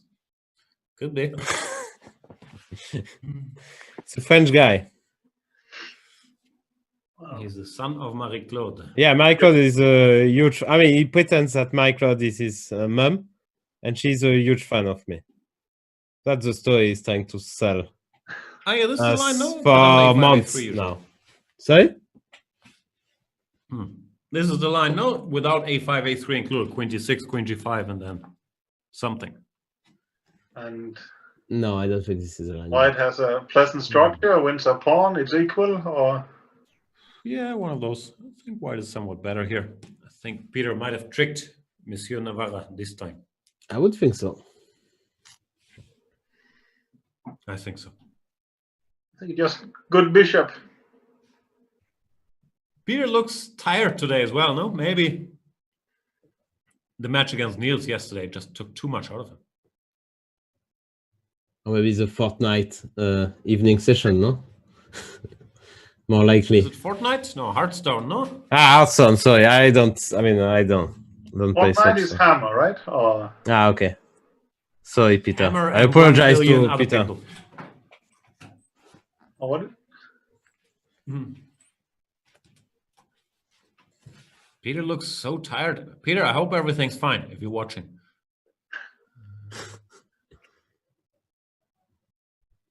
Yeah, but it's much better here. Rook h1, knight d6 comes very fast. I told you. It's a dream position. Slightly better. It's actually more than slightly better, right? Yeah. Okay, bishop g4 is good. If f3 doesn't work. Why doesn't it work? No, I mean, you can take on f3 and... h3? F. Knight f3, h3. Wow. Bishop h5, knight g3? Yes. I'm very impressed. Thank you. No? Ilv21 is saying we need banter Fortnite on chess 24. Yeah, I think that fits with the brand. Laurent, you're our cool kid in charge of, reaching out to the youngins, to the popular streamers. Can you start doing a bit of Fortnite? I'm hopeless in all these games. I don't think that matters. No. That's why I'm doing the chess, yeah? Hammer has been streaming Fortnite, I think, no? I would think so. I think so. But it is on his own channel, no? I think actually I'm going to admit it. I have seen Hammer Fortnite stream at some point. Like yesterday, yeah? No, I don't think there's any shame in that. And we get a comment from Nick Arshakuni. He's saying, Jan, could you please say some compliments to Peter Heine? I really liked his play yesterday and today commentary at the show. I think just having Jan read it is enough. I mean, but thanks a lot. I did get completely crushed, but I mean, yeah. I agree. Yeah, but generally, I think, Anish praised you, and Laurent and I, we were also very impressed. Not with the result, but with your play. And in the shoes of Peter, I understand. I mean, you get praised by everyone, but you lost 6.5 to 2.5. Yeah. It really means that people don't have a very high opinion on your playing skills. I mean, no, the style of play, no, it was very, very entertaining. Yeah, I'm very happy. I'm just saying that I did actually score around 25%, but yeah. We know. Yeah. I scored 30%. I'm gonna give away a secret. Even MrDodgy told me he liked it. So. That's the main thing. If the head honcho is happy with your performance, it's like pleasing Rex is what it's all about. Yeah. So now it's time to resign, yeah, for David. This game did not go well. Yeah, he got 2 pawns. caught. in I think Peter's net. I mean, Svidler would have resigned here. It's very rude. Yeah. Svidler has 2.5 Kidding. minutes. Yeah. King E1? Too good to F2 after OK8.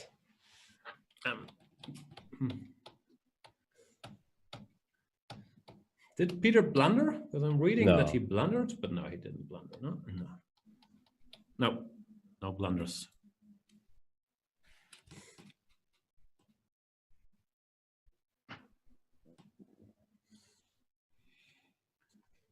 Maslow is saying not much competition when the alternative is Lawrence Trent. Poor Lawrence really can't win. Even when he's not here, there's Twitch chat is all up in his grill. Yeah, that's not fair. Yeah. I don't know. I might be in the minority. I think Lawrence is very entertaining. Yeah, I agree. I find him insightful. Nah, let's not. We'll do It's it. a bit too much. Tapping the bishop. Wow. That's actually nice. Yeah. So what is rook c4, b4 is the idea? Yeah. And king d2 to And follow. you calmly collect. Okay, I think now David is actually gonna... Yeah. Yeah. Dr. Sausage is saying LT is doing so much whining. Does he? Maybe he does. And Svidler wins this game. Is this the first step for a comeback? 2-4, is that the score? See, everyone likes Lawrence. Yeah, it's 4-2. more fun when he's around. Yeah. As Kasparov used to say, chess commentary is a better place when Lawrence Trent is in good shape. Okay, he never really said that. He would have. Okay. So what we can expect from... When everybody has played all kind of Spanish, Svidler has always stuck with the Marshall. He's actually been doing a lot of d6 as well, right? Yeah. Yeah, he's more of a... Sometimes he will play the Marshall, but usually he feels like he probably doesn't remember. He so played play the some Marshall Breyer before before it was sort of cool, right? Or... Yeah, but never as his main weapon. No, I think he's always been on and off with the Marshall. Zaitsev, no?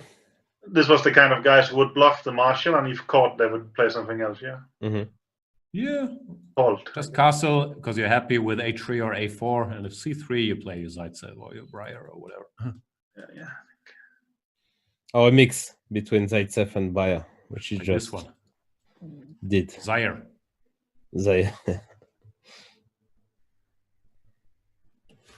Before we get accused of... Birthday recently, actually. I think I saw some tweets celebrating him. Just to explain, the Breyer is this maneuver, knight b8 followed by knight b7. And the Zaitsev is the bishop b7 followed by rook to e8. The idea of the Zaitsev is to attack the e4 pawn in time, so white cannot do knight d2, f1, g3 and protect it. Wow. We're really getting our money's worth now. Yeah. Well, I have actually beaten Zaitsev in the Zaitsev, so I should know, right? Wow, that's amazing. That is actually something, yeah. Mm-hmm. He was He didn't 75. sidestep the Zaitsev? Sorry? He didn't sidestep the Zaitsev? Actually, I'm not sure. He might have, but I don't think so. But I beat him in some Spanish, at least. That's good stuff. Some of our spectators can check it out on whatever. These types of positions are usually somewhat easier to play for white. No, bishop b2, c4, knight b3, knight a5. Yeah, I think at some point when I was Magnus's coach in his youth, he was actually black against Svidler, and Svidler said, "Okay, Black's plan is to slowly prepare d5 and equalize." And well, Magnus just played d5 right away and equalized as well.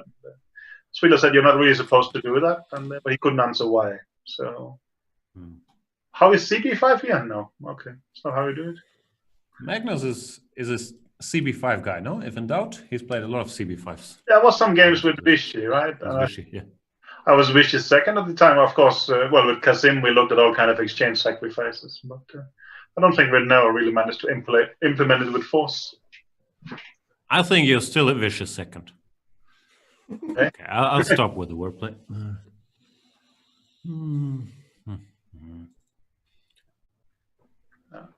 Svidler, down 2 points. Is this a must-win game for him, Laurent? Wow, see, ED4 is quite a move. Why? It gives away the center and blocks in the bishop on A8, but gets the C4 square. I don't like this. No, Usually, I was about to checkmate say, I even don't though like you it have the one C4 bit. square. But Yeah, knight f1, G4. yeah, bishop to C8, but Yeah, looks very dubious. Yeah. Indeed. So G4? of course, if there's no mate, then But if the knight comes to E6, maybe it's not so clear. Ah, it should be bad. bishop reroutes to C8, right? And Yeah. I mean, this is what Suba was saying about the headshot structures, that all white's pieces are in an ideal position and he can't harm you while I can keep improving my position. So it means that in reality I'm better. I don't think we are there yet, but let's... Okay, this makes sense. Why? If to exchange dark B7, square you bishop, think? you don't think it's good for? Well, then you go G4 and you get Oh. bishop to F6 now. Knight H2 I like. Yeah. It's a beautiful move. It's Did actually not see it. hitting some awkward spots.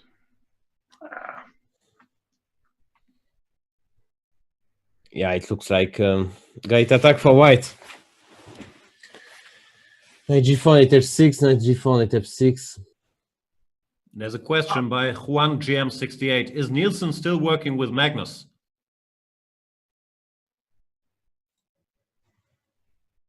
It's a question for me. I would We guess would so. think Yeah. so, If yeah. you don't know, like, who does? I think so, but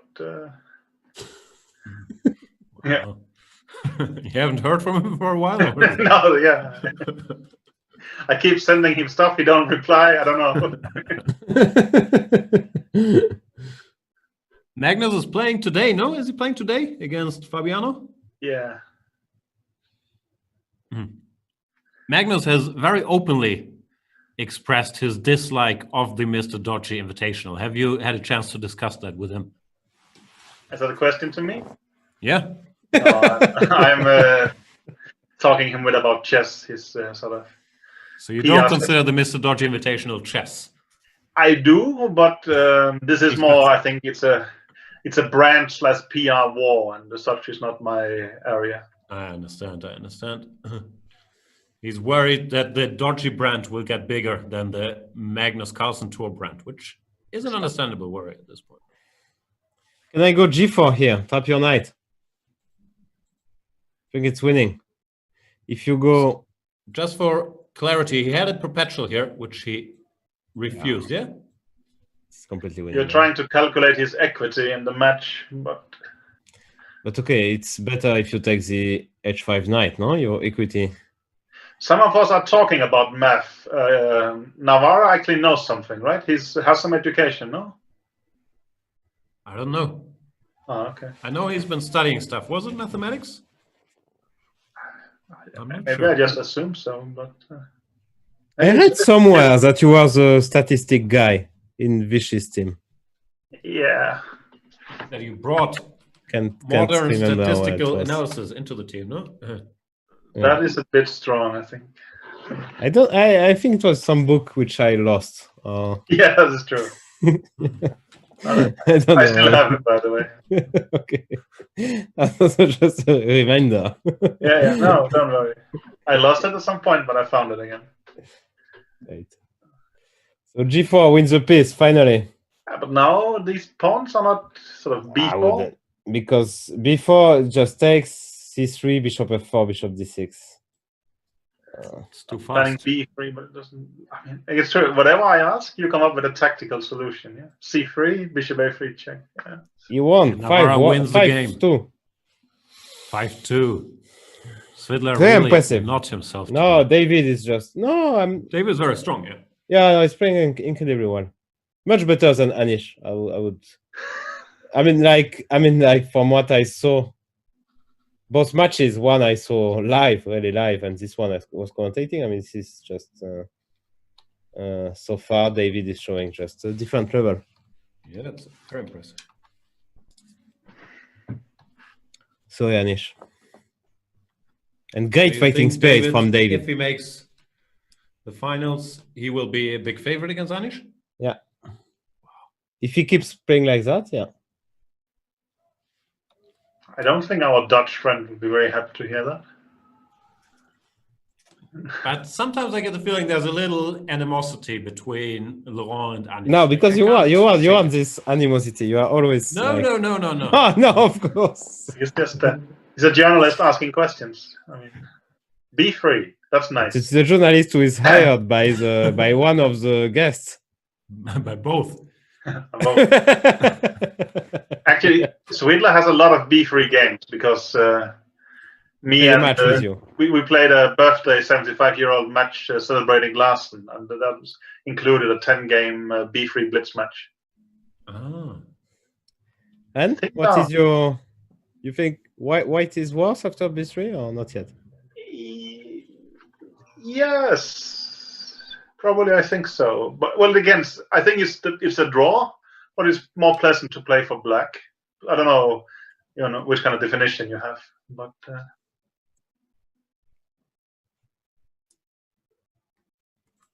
But Navarra just refused to make a move after B3, which is understandable. Well, I had this exact situation. I was playing Aronian in the Melody Amber Rapid and Blindfold tournament, and I was desperately trying to play D4 in this position. At some point, Aronian will have to tell me that I'm actually wide in this game. Well, we were playing on computer screens, okay. And he played B3. Anish in the chat of Twitch, not very happy about what I said. I said Nava is a big favorite if he plays like today, and if Anish keeps on playing like yesterday or today. If you play E4 here, Black can C5. This is into my B3. Oh, this is Nielsen versus the Sicilian. Exactly. C5 is a cool move. There you go. C5 played. E5, knight H5? Knight D5. Knight D5. D5. Yeah, E6, F6. I've had this combine it with the Norwegian red. Sorry?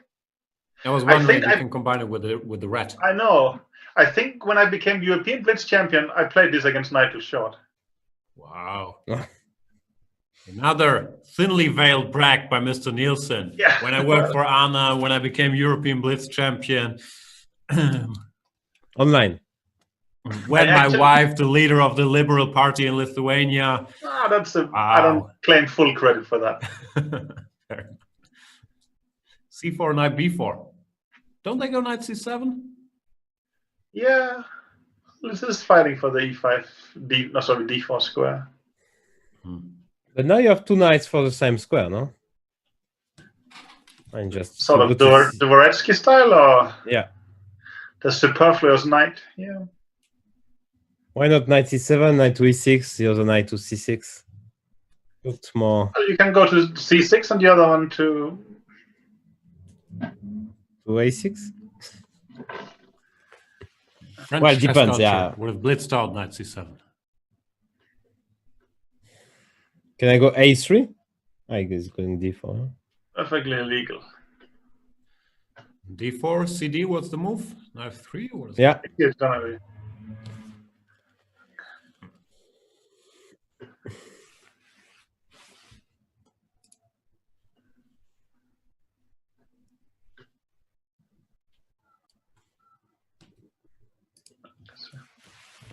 And I'm reading quite a bit in the chat that Peter seems tired today. He does look tired. I'm not quite sure what's going on. Hope he's fine.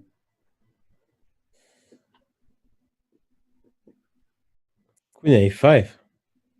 I'm also reading, why can't we see the back of Jan's chair? That's because of my very muscular frame. I'm just covering all of it. Your Laurent has exactly the same background. Is this... you have similar offices in different cities, or is it just something you do with technology? It's all fake. It's all fake. Yeah. Okay. You can have one soon when the Danish. Yeah, the Lithuanian corner of just 24 will. TK. Yeah. But Nils is supposed to be the boss there, no? Yeah.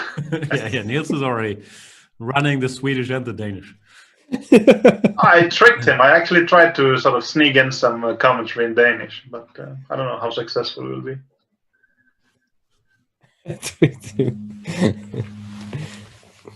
GM Anish Giri is wondering, why does PH have a gaming chair? Is he a gamer? Because it's fun. Only one that delivers chairs in a proper size, no? I think if you want a chair that's extraordinarily big, that's how you do it. Not sure. Queen A5, by the way, this is very interesting stuff here. The point is, if the knight goes here to block this discovered check, then CD4 was strong. So Svidler went bishop C3, C takes D4, queen takes D4, allowing a check on C2. It looks like a rapid game, no? I mean, like 8 moves, and they already spent like half of the time. That looks great for black, no? King D1 played. Knight C6, bishop D7, D6, yeah? Not sure which one. Probably this one, no? Are you sure? No.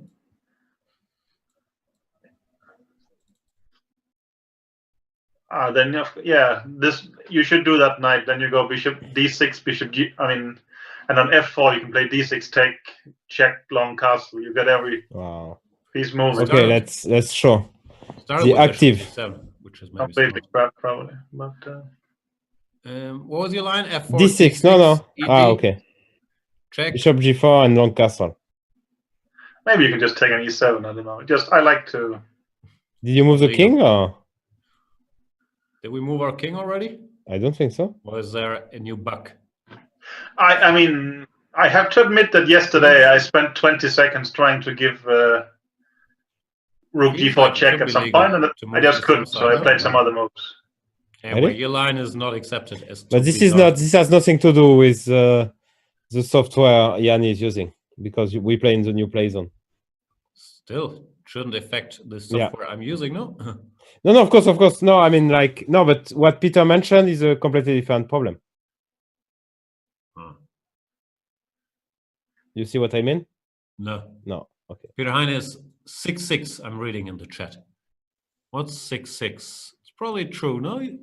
There's often heated debate about how tall you are, Peter. Do you have an opinion on the topic? 96, 98, sort of in that region. So, I mean, in the tallest percent worldwide, but not really making it to the NBA. Well, nowadays, 96, 98 is a pretty normal NBA height, but no. You would have I mean, my guarded. favorite team is the Rockets. I would be the tallest player on the team, right? On the starting lineup, I think. But, so you're the exact same height as Michael Jordan, just for. Yeah, I just lack a bit of skill. You're trying to say, yeah. No. Yeah, no. And I think David played it, and it's just exchange up, and this could be the end. No, technically no, right? That could be 6-2. All right, you guys and your counting skills win again.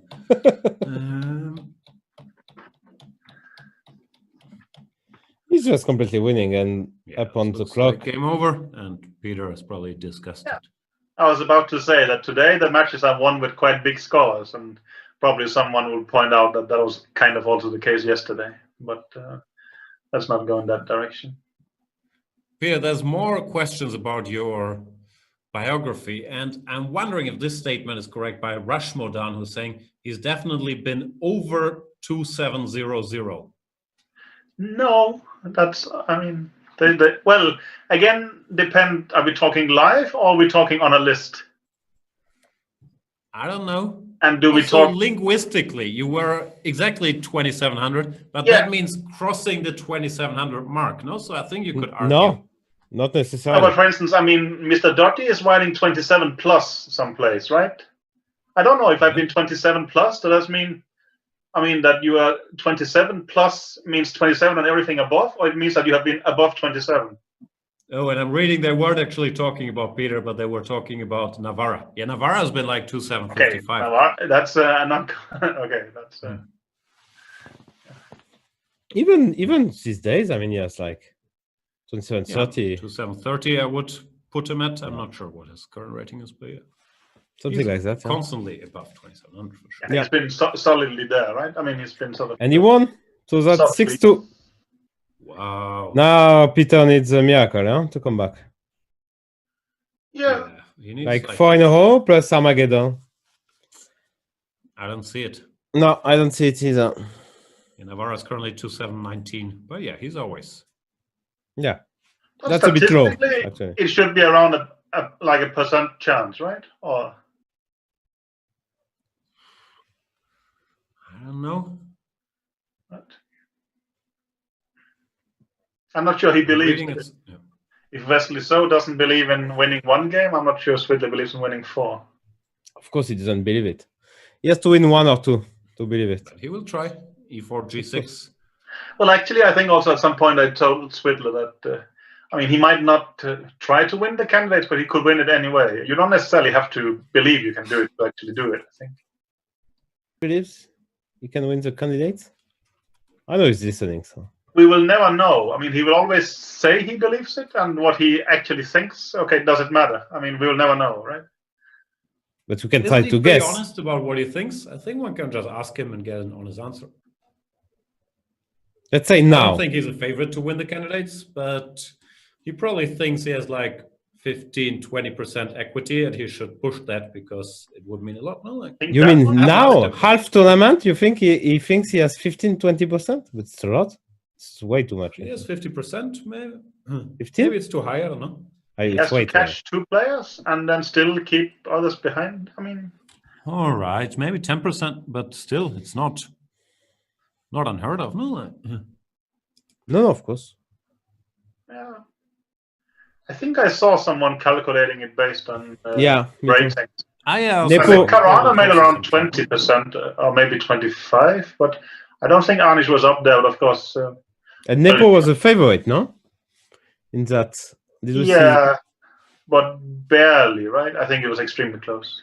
Yeah, with MVL. He's not leading, but he has 4 whites. But I think Nepom always has this advantage that he has to play wide against MVL in the last round, which always is a decent shot. And if he beats MVL, he's probably going to have the best tie breaks and such. So MVL cannot really break through. I mean, there'll always be this last shot for him. So. Well, also, we're assuming the tournament happens.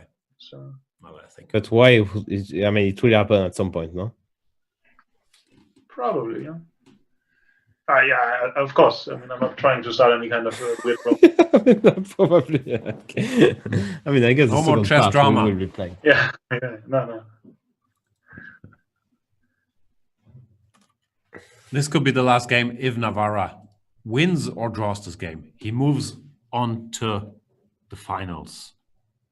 If he loses, this match continues. But currently, it very much looks like Anish Giri will be facing David Navarra in the finals of the very prestigious MrDodgy Invitational, where not only money will be at stake, but also a picture of MrDodgy in armor on a horse. Signed. I'm not sure if it's signed. I've been saying that, but I would guess if the winner requested his signature on it, he would probably do it. I'm not sure, however. I think that's 21 is saying candidates not happening, confirmed by PHN. Yeah, Was it confirmed? That happened quick. Yeah.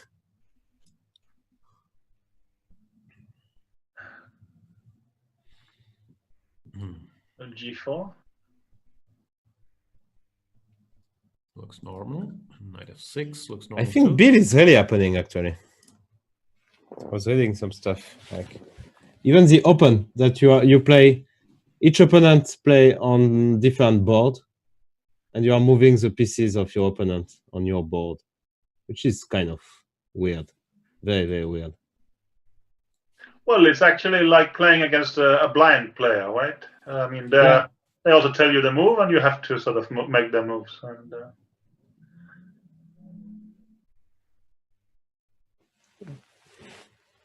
I think like 20 years ago in Benidorm, me and Matthew Sadler, we had to play 2 blind players in the Open tournament.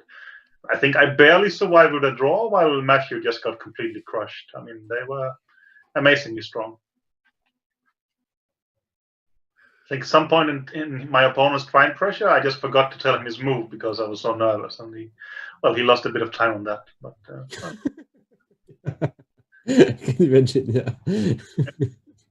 I told him at some point.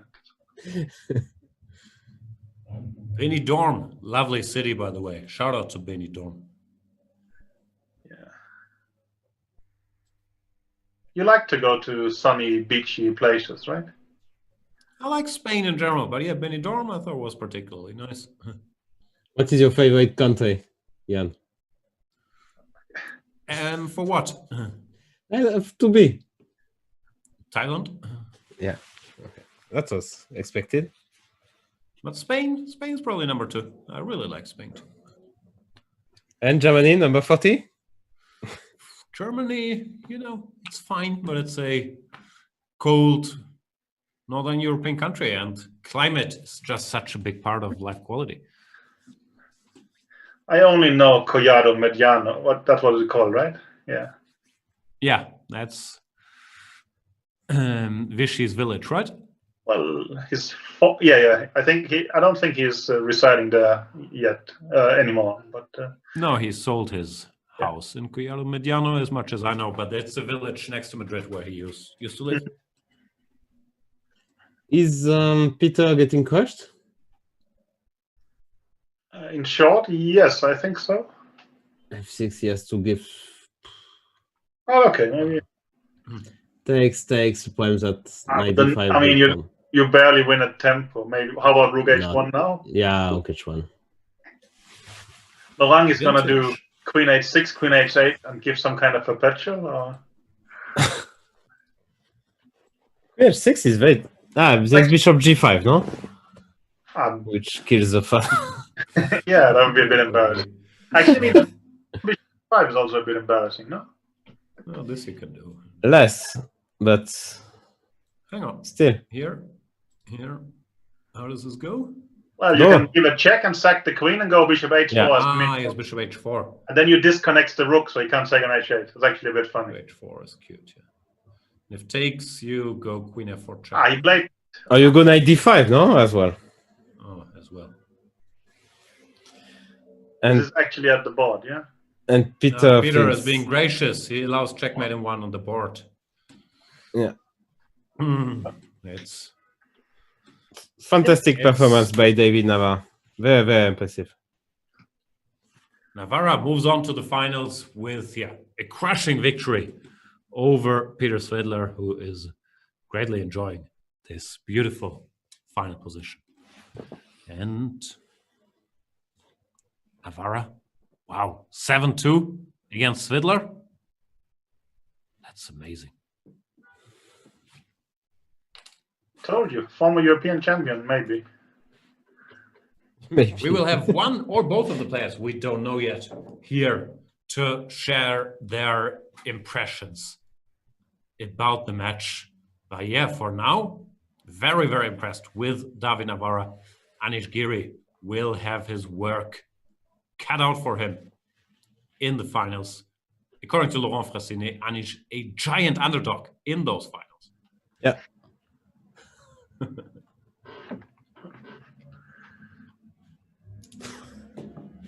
Why? You think it's funny, huh?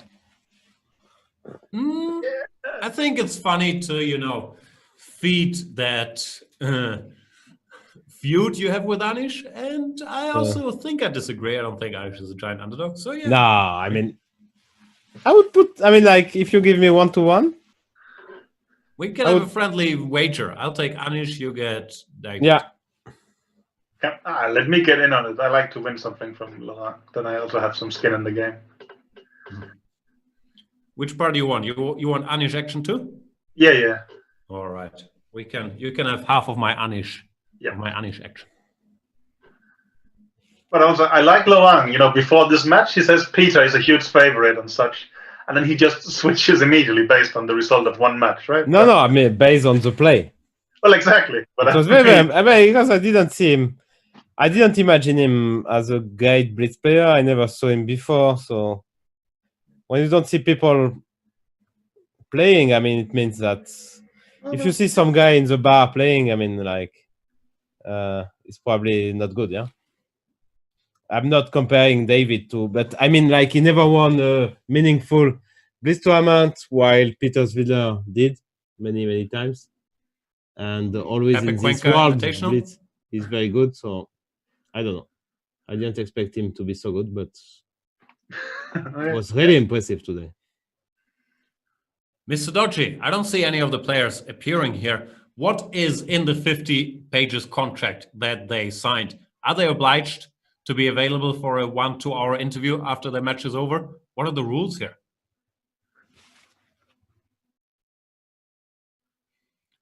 This is tense.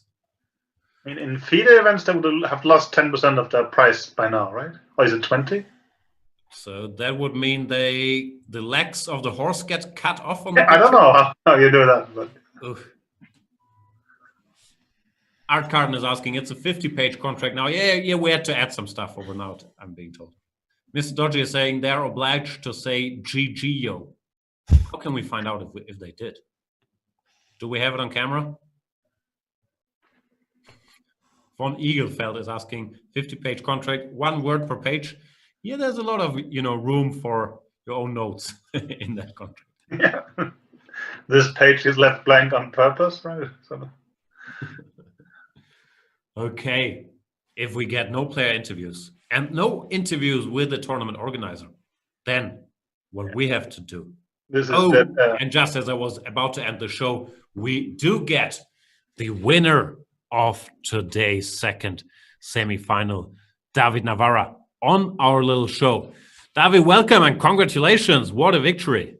Good afternoon. Thank you very much. I was lucky because Grandmaster Svidler was not in the best form today, perhaps. But I mostly played well. Okay, in the first game, I probably missed first mate. It seems to me that if I had played King C3 after King E5, there was probably mate, but I played it too quickly. Yes, Rook G6, King E5, King C3. Yeah. Knight F6, Rook G5. But there is Knight C. Is there Knight C? No, sorry, I did not remember the knight was on C5. I thought it was on. No. After move 48 is what he's talking about. Sorry, I have the wrong position. Yes, King C3. Here. Yeah, it's probably mate, but I realized it. Okay, Knight F8 is there, but it's terrible. Knight F8, probably Rook G8. No, but David, you missed mate in 1 in the game. Where? King D4, K4. Okay. Not nice. Sorry. And Peter Svidler is also joining us. Thank you so much, Peter. Must have been a rough match for you, but thanks for joining. Yeah, not the best of days, but David just played better from start to finish. So I think we got the final we were supposed to get. Thank you. Hopefully I will play well together as well. And thank you very much for waiting for me for several minutes because I had really unexpected. Not a problem, David. Not a problem. I mean, in this game, I got a comfortable position, but then my pieces got tangled, or how to say it. I didn't like the way how I played there. I'm not sure about H3, maybe. Yeah, I think I blundered Knight FG3, basically. Yeah, yes, this is what I didn't see, and I thought my position was very comfortable, and then suddenly it wasn't. I don't know if Knight G3 is winning, but it's at least very unpleasant for white. I don't know if you take and play Knight H2. I just take on G3 and play some Queen H4 or something. Let's say Queen H4 or Queen H3. Yes, it looks kind of horrible. Yeah. Yes. No, but my problem was that as an indication of how my thinking process went today. Even after EF5, Bishop takes F5 appeared on the board, it took me like 20 seconds to realize my pawn on H3 is hanging. And sorry, I thought I have a pleasant choice between Knight E5 or Queen E5 or anything, and then I realized actually there's a pawn hanging and I don't have a comfortable way of protecting it. So I don't know what happens. Sorry.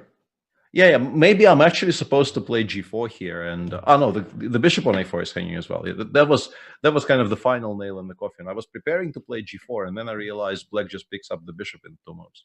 And sorry, why not Knight E5? I think if I take on H3, oh yes, if I take on h3, many pieces are hanging after some, I don't know, maybe king h2. Let's say knight f6. I didn't really see what I'm. It was better than what I played because I missed a number of things again after queen e5. But I think you're doing well here. Yes, I'm doing well, but I think you are. I think it's a normal position. I don't know f3 or bishop f4 g5 maybe f3. But okay, I have bishop f5 probably.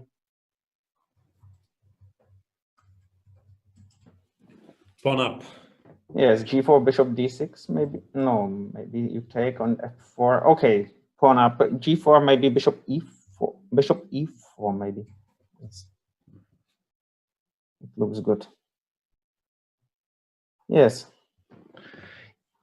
Yeah, but generally many things in many games went off the. Yes. Yeah, this is the one. This is the one I felt kind of bad about because I'm pretty sure I had a very nice position at one point. Yes, I was strategically lost at some point, perhaps, but I managed to create a counterplay somehow. I don't like White's position. I wanted to avoid this, and that's why I didn't take on d4 immediately, but then I took it for some reason in a way which enabled Black to achieve a very comfortable pawn structure with a clear plan. Maybe I should have tried to take knight ed4 and knight h4, but I was not sure whether I would be able to play knight f5 or f4 under favorable circumstances. I basically refrained from d3 because I did not want to weaken the e3 square, but it did not help much. Not now. I mean, after I taking on d4, I wanted to avoid knight g4 and ideas like this, but Black has a clear plan here, and at least I should have played rook c1 to win one tempo. Maybe you can play b5 anyway. Maybe I have c5 then. I don't know, probably. Black is comfortable here, for sure. No, I have to say, both me and especially Laurent as well, we were very impressed with your level of play throughout the match, David. And going in, we weren't really sure. Do you play a lot of online blitz? Or no, I almost don't play online blitz, and I don't play it from home because my connection is rather poor, and I don't know which should I buy to accelerate my computer. So I'm playing just friendly games from home. I played one match against Daniel Darda and Benter Blades, and it was really slow. I mean, pre-move took me almost 1 second, and you cannot play like this. Okay, it was on the old laptop. Now I have a new one, but still. So I am playing from my flat, which is like 13 minutes by bus from my home. But the problem was that today the buses were not going for some reason. I mean, I got a delay over 30 minutes today, which is why I came in such a state, like sweating and so on, and why I asked for a 5-minute delay, because I came just in time, but I mean, I was feeling terrible, so thank you. Don't worry about it, but yeah. For waiting. I mean, it was even really extraordinary. Under that stress, this performance. Yes, it was really extraordinary because I'm not used to coming late, really. But yeah, I know. I mean, we've played for the same club and so on. I've never, I think, in my life seen David be late for anything. So, actually, I said because we didn't know when it hadn't started, like 3 minutes past. Okay, Peter must have forgotten something because I'm sure David is not right. No. That is absolutely the correct take. Yeah, I mean, no, I almost always come in time. But okay, there was a game many years ago against Sergei Movsesyan when I came late on my own. I mean, there were also some team matches in German Bundesliga, for example, where the team came late. But I mean, even different teams of mine. But I mean, it happened to me once in Czech Extra League because there was some chain of okay, bad luck, or I don't know how to express it, chain of mistakes and bad luck. Okay, but don't worry about it. Okay, thank you. So David, you've recently published a chess book. Is that out for purchase already? Yes, it is. It's called My Chess World, and it contains 64 games. Some have brief annotations, but most of them have detailed annotations. There are not only my wins, but also some losses and even some draws. And okay, the games are interesting. I think the book is very good. Of course, I could write it better now, but when I realized which games should have been crossed out, it was already too late. So I'm happy that it's finally there. I mean, I first wrote a Czech book named called something like My Chessboard. Then a bit later, Czech book called My World Chess, much smaller because it contained just some newer games played against top players with mixed results. And then this English version is something like both of Czech versions taken together, but with about 1/4 of the games changed, replaced by other games. So a lot of work. I would like to thank the people who participated in the creation of this book. I mean, it was me writing it, but there was a translator, Czech publisher, English publisher, and so on. Many people, proofreaders. I'll check it out. Peter, what's happened with you today? You looked tired going in. Is everything all right? Not necessarily. I was just, I mean, I don't think David will disagree that I was kind of off throughout the match, but there were no obvious reasons for it. You just sometimes, I mean, he also played very well, put me under pressure in pretty much every single game, but yeah, something wasn't working right. Which when you play against a player who plays as well as David played today, will result in a drubbing like this. But yeah, don't know. Didn't do anything, frankly, today. There is absolutely no reason for me to be tired. Maybe you didn't want that picture of a horse badly enough. Is that it? How dare you? Okay, I mean, there is some horse farm or something similar, less than 1.5 kilometer from my home. So I just walked there, and it was not a problem, actually. See, yeah, David actually took a picture of a horse, because I think there's also a price as of a picture of a horse.